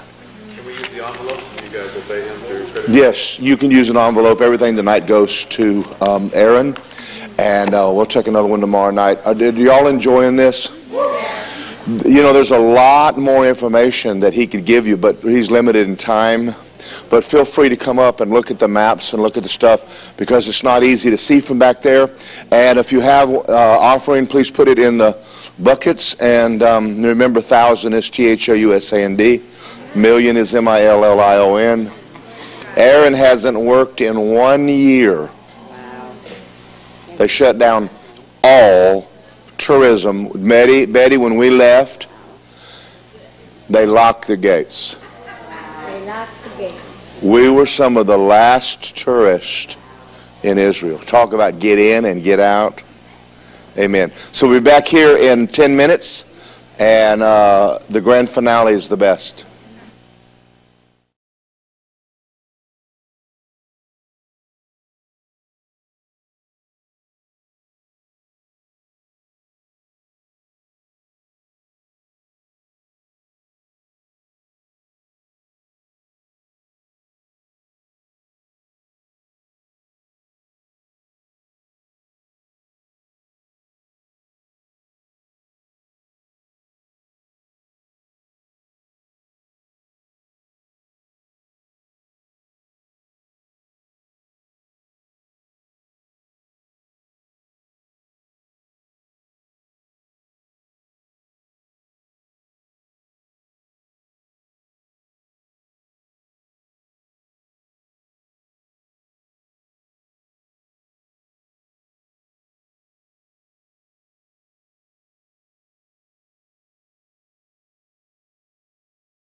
you're going to see many, many sites in Israel. Tonight, they are all dealing with Old Testament references. Tomorrow night, they will all deal with New Testament references. And I even call it the footsteps of Jesus. So tonight, it's doing, I'm going to do it chronologically. The difference between tonight and tomorrow night is that tonight it will be done chronologically, as if I'm telling you, the history, following the history. And tomorrow night it will be as if we are sitting in a bus in Israel and doing a tour. Okay, so the church will be a bus with no wheels. Now, when I'm saying chronologically, I'm going to mention Abraham, which is like 4,000 years ago. And the end of tonight's presentation will be the fall of the first temple in Jerusalem, Nebuchadnezzar, 586 BC. So we are going to cover 1,500 years in the next 50 minutes or so. Who remember what's a tell? Any hill, or it has to have something on top? Cities, civilizations, okay? Layers. In that regard, Israel is like a tell. We have the modern Israel above, and if you open the ground and you look for the history, for the past, there's a good chance for you to find remnants from the past, from the history of Israel, depending how deep will you go in your dig. So there are certain, few layers under the modern state, like the level where we live. If we open the ground, we'll find most of the previous periods of Israel. So let's assume that tonight we are going a bit deep, because if you want to find things from 4,000 years ago, you need to, to go deeper and deeper. And then, of course, if you want to find things which are more recently built, they won't be so deep. It's like a tell. Genesis chapter 12, when we read how God said to Abram, not yet Abraham, take yourself, take your family, take your goods with you, and leave the place where you are sitting. And it was Haran, where he was, which is in Syria today, and go to the land that I will show. And Abram entered to the land of Canaan before it became known as Israel. And one of the very, very first places that Abraham stopped in the land was a place called Shechem,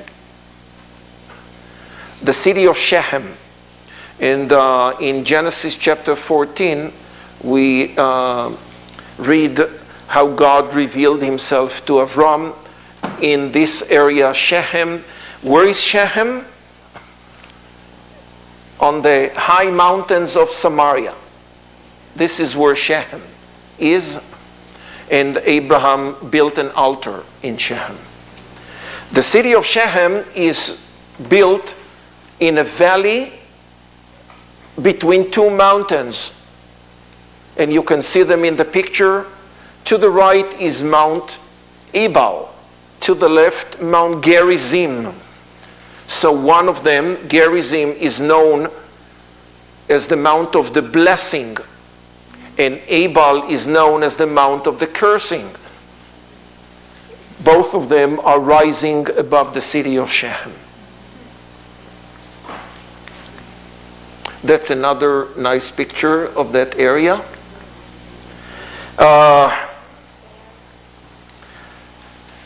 What's Abraham's nephew name?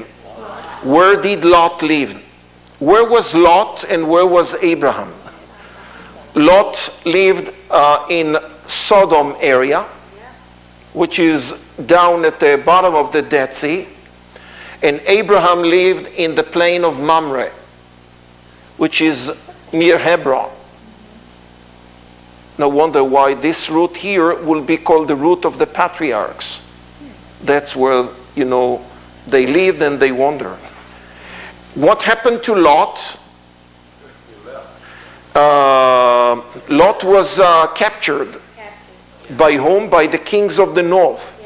There were kings here in the north, and they took Lot and they put him in captive, the Bible says, in a place called Dan. Yes. Dan. Or if you want the Canaanite name of Dan, go with Laish or Leshem. And we know perfectly where is Dan. Up in the north.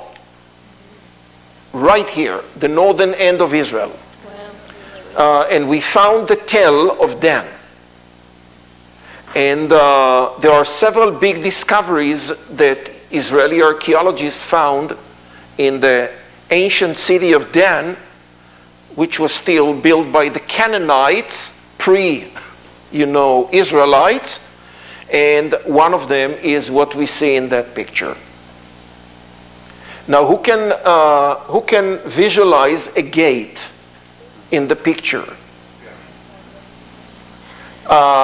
Ignore the brown dirt that we had to put inside in order to preserve 46 mud bricks, which are creating a shape of an arch.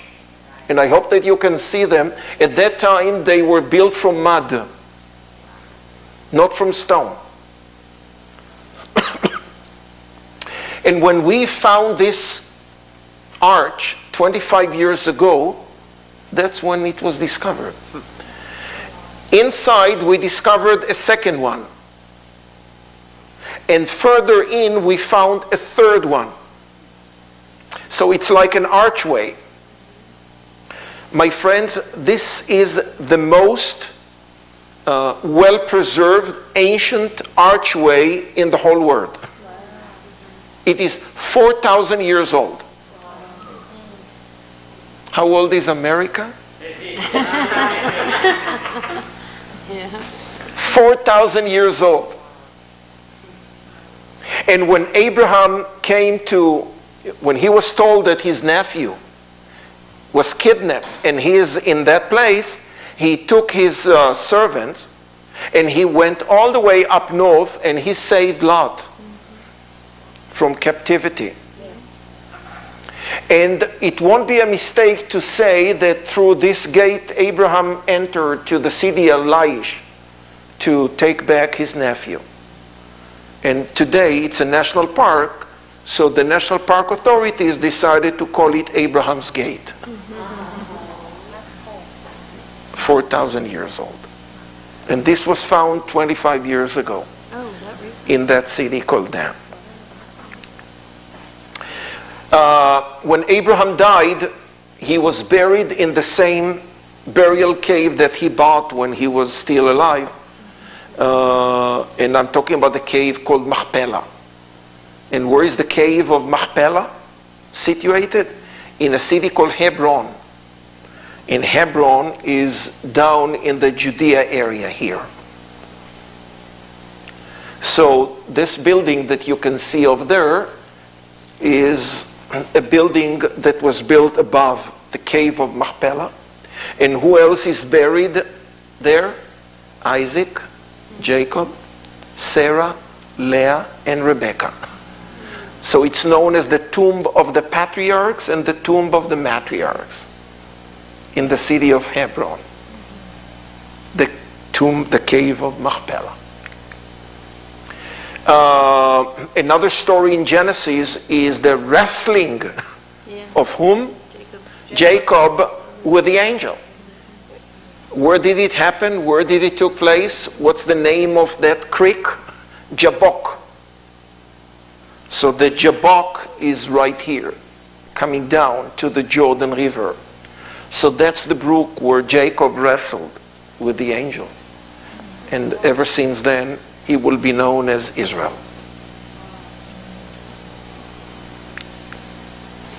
We have many tombs in Israel. I have to be honest with you and to tell you that some of them are traditional sites. Even though they have names, there is no proof of who really is buried there. So they are like traditional. But others are certain or proved. And this is one of them. And that's the Rachel tomb of Rachel. And we know that Rachel died a short time after she gave birth of Benjamin. And she was in a place called Ephrata, which is Bethlehem. So that's the tomb of Rachel. To this very same day, it is still there. That's an interesting, I want to read from Exodus. Exodus 24, verse 4. And Moses wrote all the words of the Lord and rose up early in the morning and built an altar under the hill and 12 pillars according to the 12 tribes of Israel. Moses did this after he actually met God, on the mountain. So we found this mountain in Israel very close to the border with Sinai, which is correlated with the roots, the wandering of the Israelites in the desert after they left Egypt. And look what we found under the mountain, an altar made of 12 stones. You can see 6 in each row.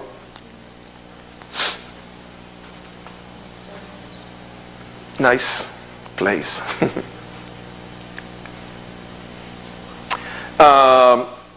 The story of the spies that Moses launched to explore the land, 12 spies. We don't like all of them. We like only the 2. True. Yes? Because the 10 came back. No. Only negative things. The 2 came back only positive. Yeah.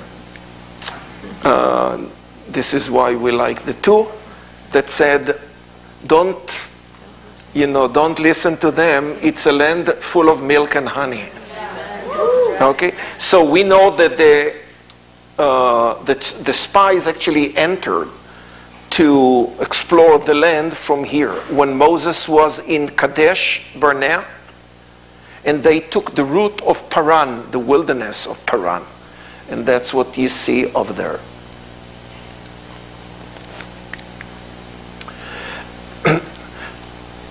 Now, the entry to the land, which is close to after the 40 years, will not be from Sinai to the land of Israel. They will do another big loop like this. After all, God's plan was that the generation of the desert will not be the one to enter. I don't need to go through all the bad things that they did. Yes? So they were trying, do you remember the fight with the Amalekites and how they couldn't enter? So they did another loop around. By the way, the Red Sea has 2 branches, you can see, not all of you, 2 branches, around Sinai. So they had to cross it to the other side, and then they started to do the last part of the journey over the mountains which are in Jordan, such as Midian, Edom, and Moab. Between the 2 brothers, who died first? Aaron or Moses? Aaron. Aaron died on Mount Hor. So We think that we found Mount Hor, and there is a tomb up there which is called Aaron's tomb. It's in Jordan, above the ancient city of Petra. Some scholars will identify Petra with Bosra, which is also connected to some of the prophecies, end times, or prophecies. So that's Mount Hor with the tomb of Aaron. Moses went up to another high mountain, which is located just on the other side of the Dead Sea here, known as Mount Nebo. And he looked from there to the Promised Land. Beautiful view. I personally stood on Mount Nebo several times, and with a nice day, clear day, you can see Jerusalem from Mount Nebo. It's very nice, yeah.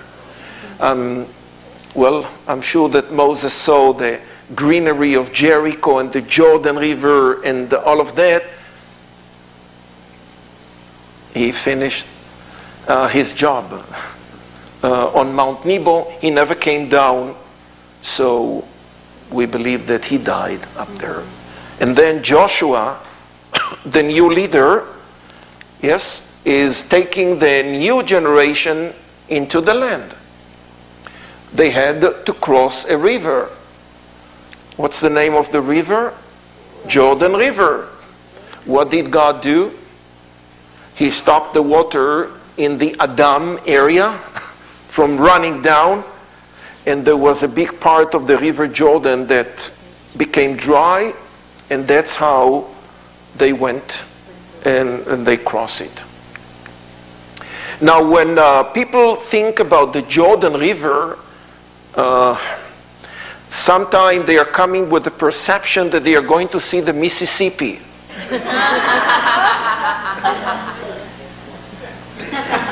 Welcome, Jordan River. Okay, like maximum 30 feet from one bank to the other bank, not more. So we believe that this is the area that got dry, opposite to Jericho, and here were the stones, laid down there, and the Israelites went behind the ark, and they entered to the land. And what is the first place that they took? So, welcome the Tell of Jericho. The Tell of Jericho. And there are so many stories about Jericho. Unfortunately, not much to see. But you know what? After all, the city got destroyed. So if the city got destroyed, how can you see things? And very often the tourists are asking us, Aaron, are we going to see the wall? But the wall crumbled, the wall fell. So we cannot show you the wall of Jericho, but we are very sure with the Tell of Jericho being, the Jericho that we have in the Bible with all the stories about Jericho. With Rahab's, house that was built by the wall, and how she saved the two spies and smuggled them, out of the city, and she got saved with her family when the rest of the city was destroyed, exactly as Joshua said about Jericho. Thank you. Jericho is known as one of the most ancient cities in the world. This is a very interesting site in Israel. When I said chronologically at the beginning, I hope that now you get it. We started with Abraham, yes? Then slowly we moved to Exodus, Moses, Aaron, Moses, now Joshua in the land.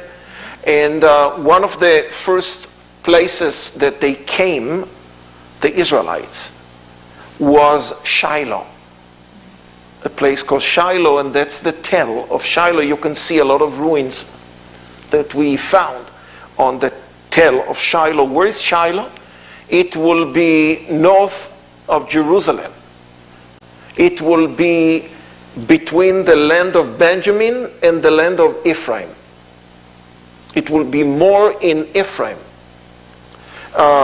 Beautiful mountains, the mountains of Samaria, their vineyards. Beautiful. So many stories are connected with Shiloh in the Bible. Like one of them is talking about Elkanah, who is married to Hannah. And Hannah couldn't give birth. And she used to come so often to pray to God. And she made it. Yes. And she gave birth of Samuel. It happened here in Shiloh. Or the biggest story is the story of what they built in Shiloh to put the ark. The tabernacle that they brought with them, from the desert, was placed in Shiloh, and technically Shiloh became the center way before Jerusalem will be. And for more than 300 years, like 369 years, Shiloh will be the center, the ritual and the religious center. Having the tabernacle there with the ark. So you see an illustration of the area and how they put the tabernacle in Shiloh. And we found a place that we believe that there the tabernacle was. We all walked around. Yes, yes.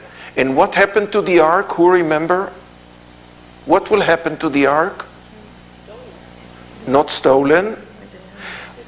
Do you remember me talking about the Philistines? And Justin said, and he's right, their appetite was growing. He said they are stealing.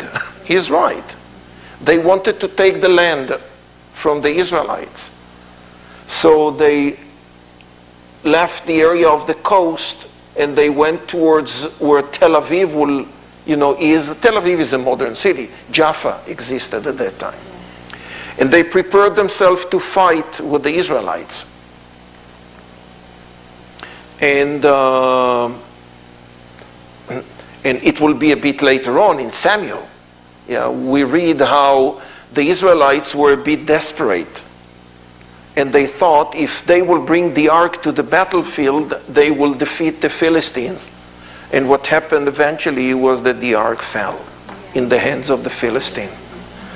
And they will bring the ark to their city, Ashdod, and they will put it in the temple of Dagon. And then strange things all of a sudden will start, happening there. And it took them a short time to understand that they did a big mistake.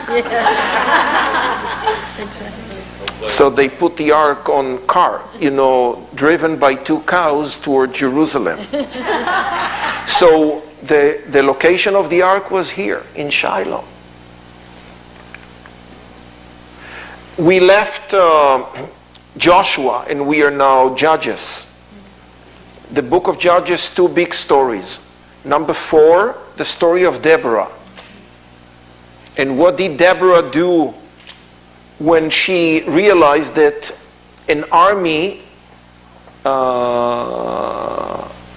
is coming to conquer Israel, the army of Sisera? Now, he was planning to enter through the Jezreel Valley. She sent her general Barak to sit here on Mount Tabor. And he took with him 2 tribes, Zebulun and Naphtali. And when the rain came, the heavy army of Sisera, which was coming with iron chariots, got stuck in the mud and they couldn't move. which brought the Israelites to come down from Mount Tabor and to crash the army of Sisera in the Jezreel Valley. What did Sisera do to himself? Ran away. He did, by the way, what an Israeli general will never ever do to his soldiers. He abandoned them. He let them to die. He wanted to save himself. And here comes the beautiful story of Jael, the woman, with the tent, and how she gave him milk instead of water, and he fell asleep. And she took the nail of the tent and killed him. It all happened under Mount Tabor. Or we can pick up another story in Judges, number 6-7, the spring of Gideon, and how Gideon, when he called them to come, he got thousands. He didn't know what to do with so many. He didn't need so many. And he wanted a small army, but a smart one. And the army was built from whom? Not, soldiers. He called the people to become his army. And that's the spring where he tested them. And he saw who are those who knew how to lap the water without letting loose the weapon, in their hand. While the others were kneeling down and they, let loose the weapon. So he didn't choose them, he chose the ones that, knew how to hold the weapon in their hands. And 300 men, and they went and they crushed the Midianites. This is a very exciting sight to, visit in Israel and to be able to touch the water. And also to, taste the water of the spring of Gideon. Beautiful location. Not very tasty, I tried. Now it's much more tasty. I drank some of that water, it's good. It had a dead fat in it. So that's the hill of Moreh where the Midianites got crushed. Beautiful. Do you remember how the ark was loaded on the cart driven by the 2 cows with nobody driving them? Yeah. And the Bible says that they did a stop in Beit Shemesh. So that's the tell of Beit Shemesh. It's on the way to Jerusalem. From this place, the ark will be going to Kiryat Yearim for several years there, and then finally David will bring it to Jerusalem, King David. So that's the Beit Shemesh tell. We are now in the book of Samuel, 1 Samuel chapter 17. What's the biggest story there? The young boy, not even 18, who came from Bethlehem up on these mountains, while the giant Philistine, Goliath, is there, mocking David, cursing David's God. And David was smart. First, he needed to convince his dad that he can do it. Then he needed to convince the king, King Saul, that he can do it. When these two were convinced, do you remember how Saul started to put on him all the heavy things? I don't need this. I'm coming with the biggest weapon on earth. I don't need this, and we are taking groups to the creek from where David picked the 5 stones. Yeah? Put them in his, pouch and use only one. It was enough to defeat the giant and to defeat the Philistines. That's the valley of Elah, which is located here between Jerusalem and the Gaza area. Don't forget that Goliath is from Gath, which is here. So that's the valley of Elah. What an exciting moment to be there and to open the Bible and to do the reading. What a successful boy. His name is David, and the king has so much, jealousy, and he envy David. So David, at some point, needed to, run and to find a place to hide. And one of them is En-Gedi. So in 1 Samuel chapter 24, we have three identifications that the Bible relates in En-Gedi. One is the water, and you can see the spring. Yes, fresh water all year round. The second one, the Bible speaks about the wild goats. And these are the ibex that you can see there. They live free in the nature. In Israel, we are not allowed to hunt, by the way. It's forbidden. So these are the ibex. And what's the third element in that story? A cave. So you can stand there and watch caves not far from you. And this specific one is so big and so deep inside, it can easily take hundreds of people. And here is the story of how the king stood so close to David. And David cut a piece, from his robe. Explain why it's so far up the So the rock, the stone itself, is a bit soft. And the erosion is dramatic erosion. Each time when a flood water is coming down, the water will shave part of that soft rock. And don't forget that we are 3,000 years later. So there will be a lot of erosion, and therefore we cannot see the narrow path that probably was there for people like fighters to be able to reach the cave and to go inside. By the way, the goats can do it.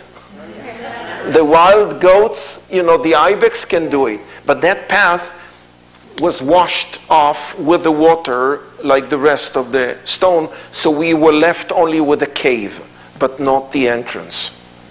You said earlier about the only natural water that was up there. So where is this spring coming from if it was natural water? Yeah, it's an aquifer. It's rainwater, which is going, under the ground, aquifer, and then it's coming out as a spring all year round fresh water. And we have several like these. But talking about this, the Gihon in Jerusalem doesn't look like this. The Gihon is completely underground, and you see how the water is jutting out, but it's all underground.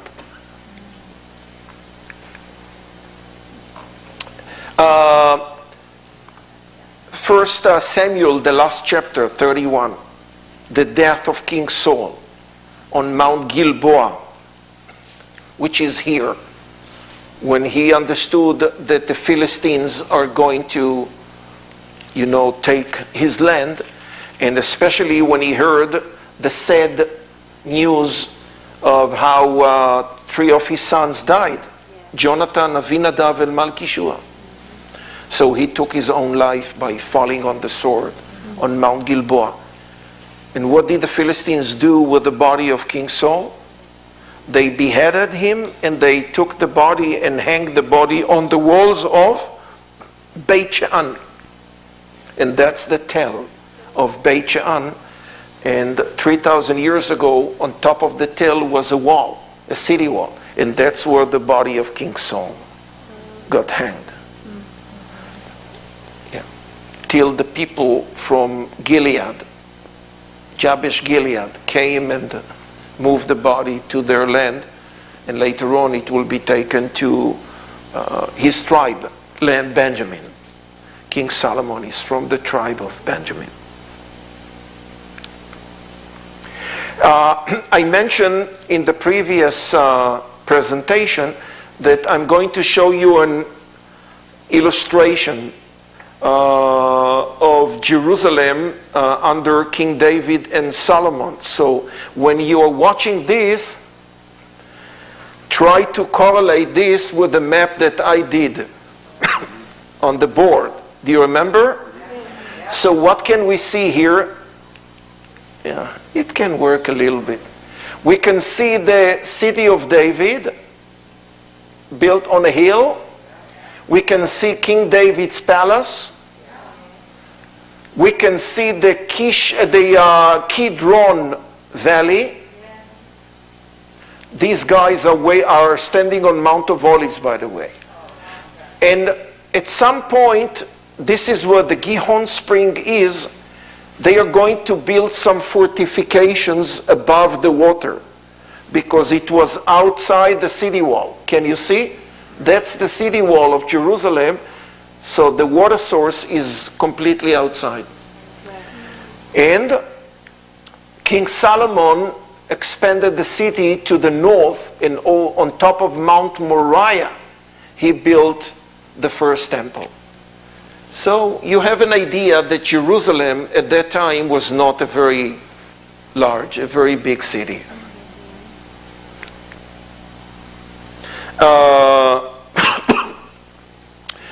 So after the death of King Solomon, 928 BC, the kingdom is splitting. And we have one story that goes for the kingdom of Israel, the northern kingdom, and one story that goes for the kingdom of Judea, the southern one. And King Solomon built, during his time, few cities which he fortified, such as Hatzor. Have you heard the name Hatzor? It is here. And then Megiddo, and then Gezer. So that's the city of Hatzor, with the main gate, King Solomon's gate. We found the tale of Hatzor. And here we are coming to another city up in the north called Dan. It is the same Dan to where Abraham came to save, Lot, but then it was not yet an Israelite city. It was a Canaanite city, not with a massive wall. Do you remember how they built from mud bricks? And now when we are talking how the Israelites built, then it's not mud bricks. This is heavy stone. So that's the wall of Dan, made of heavy bricks of stone. Not bricks, but, heavy pieces of stone. That's the gate to go in. And now I want to read another quote from the Bible.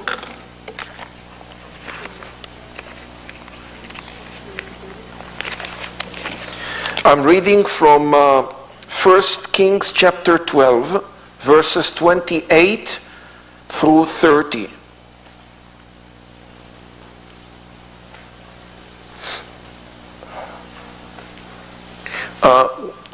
Whereupon, it's talking about Jeroboam, the king of Israel. Whereupon the king took counsel and made 2 calves of gold and said unto them, it is too much for you to go up to Jerusalem. Remember, Dan is here and Jerusalem will be here. He is telling to his people, it is too much for you to go to Jerusalem.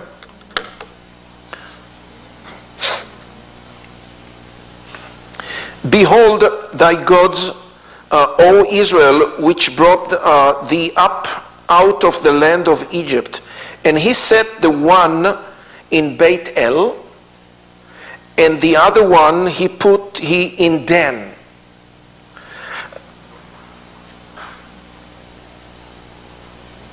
Now we know where the 2 sites are. We found the city of Dan, and the Bible keeps telling us how he built the high place, the bima, the high place in Dan. We found the high place that Jeroboam built in Dan. We also put a replica of the four horns altar there. And down here we discovered remnants of animals that were sacrificed. We did DNA test. They were all kosher animals. And that's exactly how the Bible is talking about how they brought the sacrifices to the altar in Dan instead of bringing them to Jerusalem as they should do. And no wonder why it says that he built 2 golden calves and he set one in Dan. This is one of them. And no wonder why enemies soon will come and take down the kingdom of Israel. Another thing that we discovered in Dan in front of the main gate a few years ago is a broken stone that you can see up there. And something is written on that stone. And that stone was left by a king that came from the empire of Aram to punish the kings of Israel. And he wrote a list of the king's names whom he punished. And at the bottom, where it's coming up, highlighted with white color, it says, and they are related to the house of David. So the name of David is written on that stone. And that's the only evidence, of course, outside the Bible, for King David. Wow. It's called the David Stone. We have the original one in Jerusalem. In Jerusalem. I mean, it was found in the city of Dan. This is Megiddo, another tell built by Solomon and later on by Ahab, where he brought the horses, to store them at Megiddo. And the altar of Megiddo, the rounded one, and the way down to the water. Okay, this is a classical tell, the best one in Israel. No wonder why 21 cities are sitting at the top of the tell. Wow. Because the spring was bubbling just under the tell.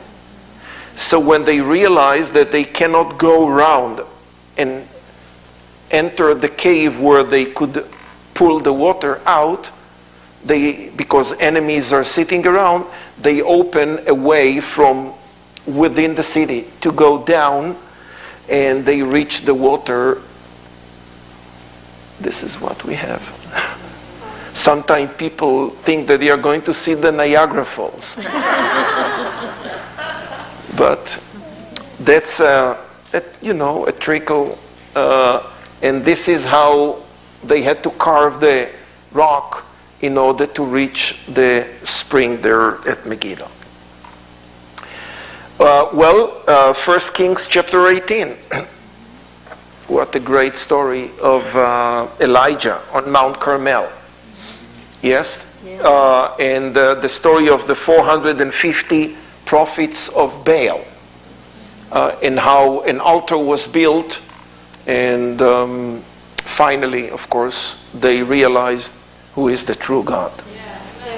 Who is the most powerful one. And the fire came down and consumed whatever was laid on the altar. And the Bible says that the 450 prophets who used to feed them, the 450 prophets of Baal, of the god, who used to feed them, Jezebel used to, provide them food. So they all escape down to the brook Kishon, where they finally were slain there. That's a powerful place to stand in Israel on Mount Carmel, to be able to see the sea. from where the cloud rose and there was a sign that the rain is coming, to see the valley. And you can see so much from Mount Carmel. This is the Cherit, the brook Cherit, in the desert not far from Jericho, where Elijah was fed by the ravens. You can see the brook, guys. Where's the brook? That's where the green is. Yeah, Anytime you see green, there's water there. exactly. It's not a flowing river. We have a term in Israel that you can see road signs so often, wadi.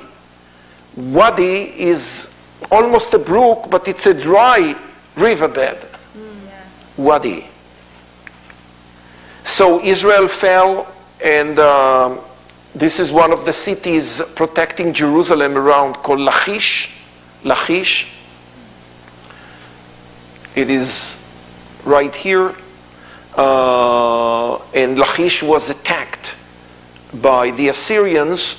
And in Assyria, archaeologists will find in the city called Nineveh, they will find a palace of one of the kings of Assyria with a big description of how he took the city of Lachish. That's another kind of illustrated picture of Jerusalem.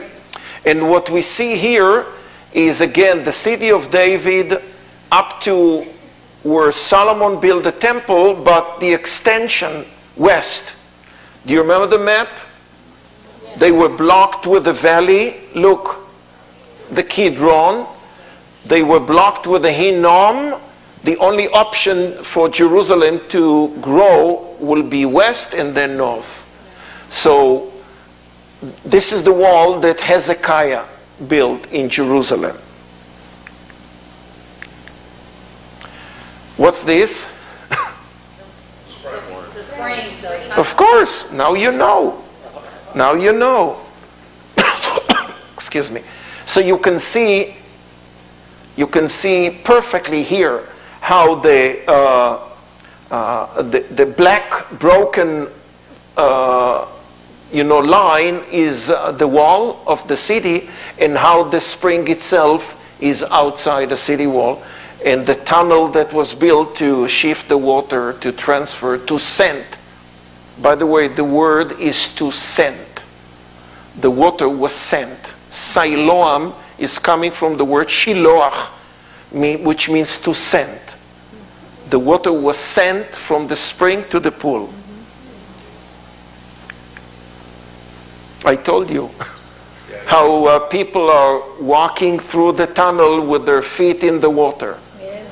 Okay. It's a nice experience of almost half an hour with flashlights. Wow. Yeah, at the beginning you must lower down your head, but after a few minutes you can walk, free in the tunnel, but the tunnel is very narrow, and it's one way. You cannot regret, and decide to change your mind. Once you got in, you must keep on. No way to change your mind. Oh, God, save me, I need to go out. No way. No way, because there are more groups behind you. Impossible. Impossible. And this is the outlet, the other end. So we found the pool of Siloam. So first the water came to an upper basin, and then the water, was flowing from the upper basin all the way down to the big pool. Yeah. And my friends, as I mentioned before, 700 years later, that's exactly the place where the man who was born blind will be sent by Jesus to wash the mud that was covering his eyes, and he got back his sight. Yeah. And when he was asked, who did it for you? He said, I don't know. I just, heard someone talking to me, telling me to do this and this and this. And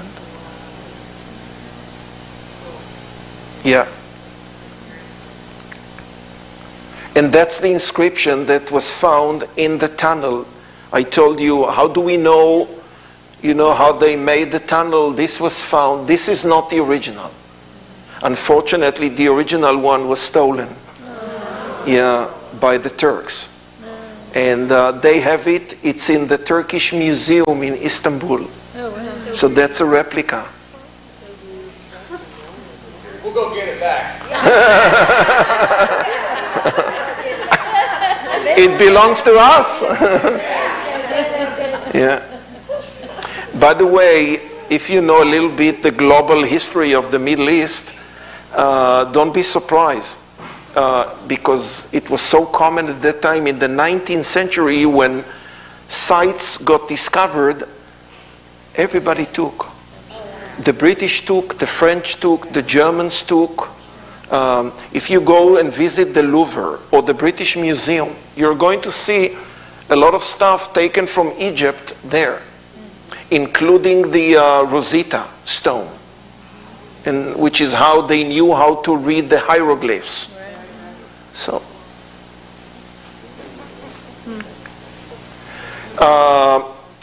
the second project that Hezekiah built in Jerusalem was the wall, the city wall. Correct? Yes. Look, this is the foundation that we uncovered in Jerusalem, and look how wide. Yeah. It's called the Broad Wall. And this is just the base. The wall was 24 feet, tall. That's not the wall built in 52 days. That's the wall, built by Hezekiah before Nehemiah.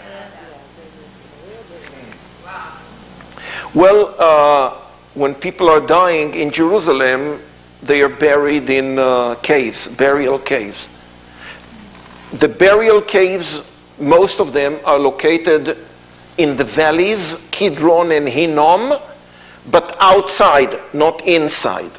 There are no tombs inside the city. Dead people are buried outside the wall.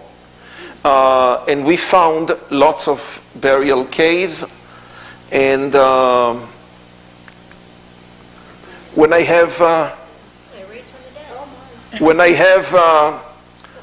tourists that are cooperating, I'm asking some of them to demonstrate to the rest of the group how they used to bury people in those days. What is missing will be the roof of the cave. So you can see the beds that were carved to put the dead bodies. And the system was that you put the dead person inside a year, and then one of the families coming, opening the cave, collecting the bones, and moving the bones to a repository, like a hidden storage, and using the cave for another one and another one.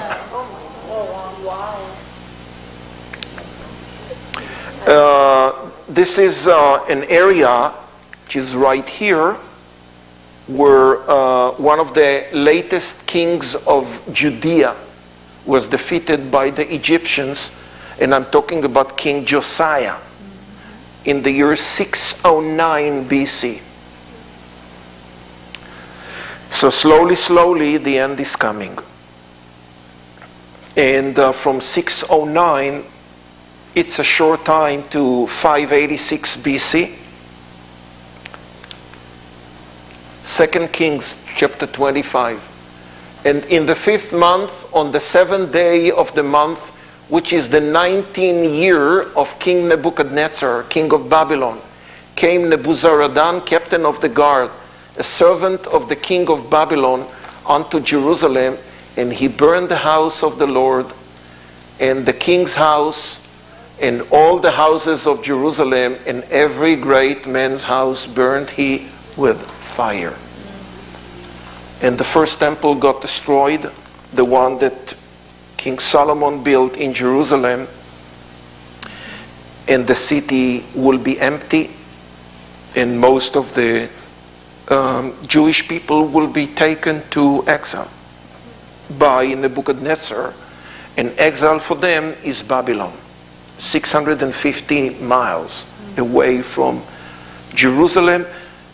in between the two big rivers, the Tigris and the Euphrates, Babylonia, Mesopotamia.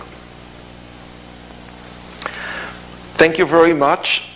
I hope that I was able to give you some insights about stories that you know, about scriptures that you know. And so tonight we did it with the Old. Tomorrow we'll do it with the New Testament. Thank you.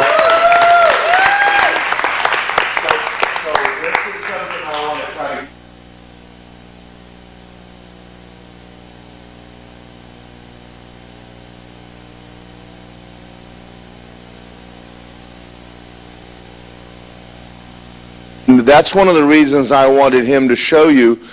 Tomorrow, and I think tomorrow, we're going to get up into the Galilee. This is where Jesus grew up. The Sea of Galilee, Capernaum, and all of that. So when you're reading your Bible, it's all happening up here. Jerusalem's here. So you have to understand, Jesus wasn't running back and forth to Jerusalem every few days. So when one of the things that, and I hope he gets into this, if the Bible says that people came from Syria, which is not even on the chart, Judea here, Decapolis, how long is it taking them to get from here there to hear him preach? 8 days walk. Doesn't that astound you? So now when you're reading that he fed them, they were there for 3, and then they're walking back 8. This is when I got up there, I realized not a lot of people live up there. So when the crowds are gathering, they're coming from everywhere. Imagine people walking from Miami to hear me preach. Wouldn't that be great? But now what I want you to see is don't miss tomorrow and don't miss Thursday nights. What I'm trying to get you to see, because you're getting the history of Israel, but soon we're going to get into the footsteps of Jesus and all that happened, and how he came from Galilee down into Jerusalem, and I mean that's what a 5-day walk, and donkey Bethlehem's down south of there. So anyway, there's so much history that your Bible begins to make more sense to you when you're able to see it. See, I actually thought they crossed from Egypt down here. I didn't know they crossed. See, there's so much I didn't know. I mean, my Bible started coming alive. So anyway, hey, did y'all enjoy this? Don't forget there's an offering bucket up here. Tomorrow night will be a normal Wednesday night. We'll come in, do a little worship, take up the offering, and turn it over to him. And did you enjoy the slides? Yes. Yeah, I was able to make a lot more. You could see stuff. So we'll do that tomorrow night and Thursday night. Hey, God bless all of you. Have a wonderful day. If I get a couple of the men to help me take tables down. Amen.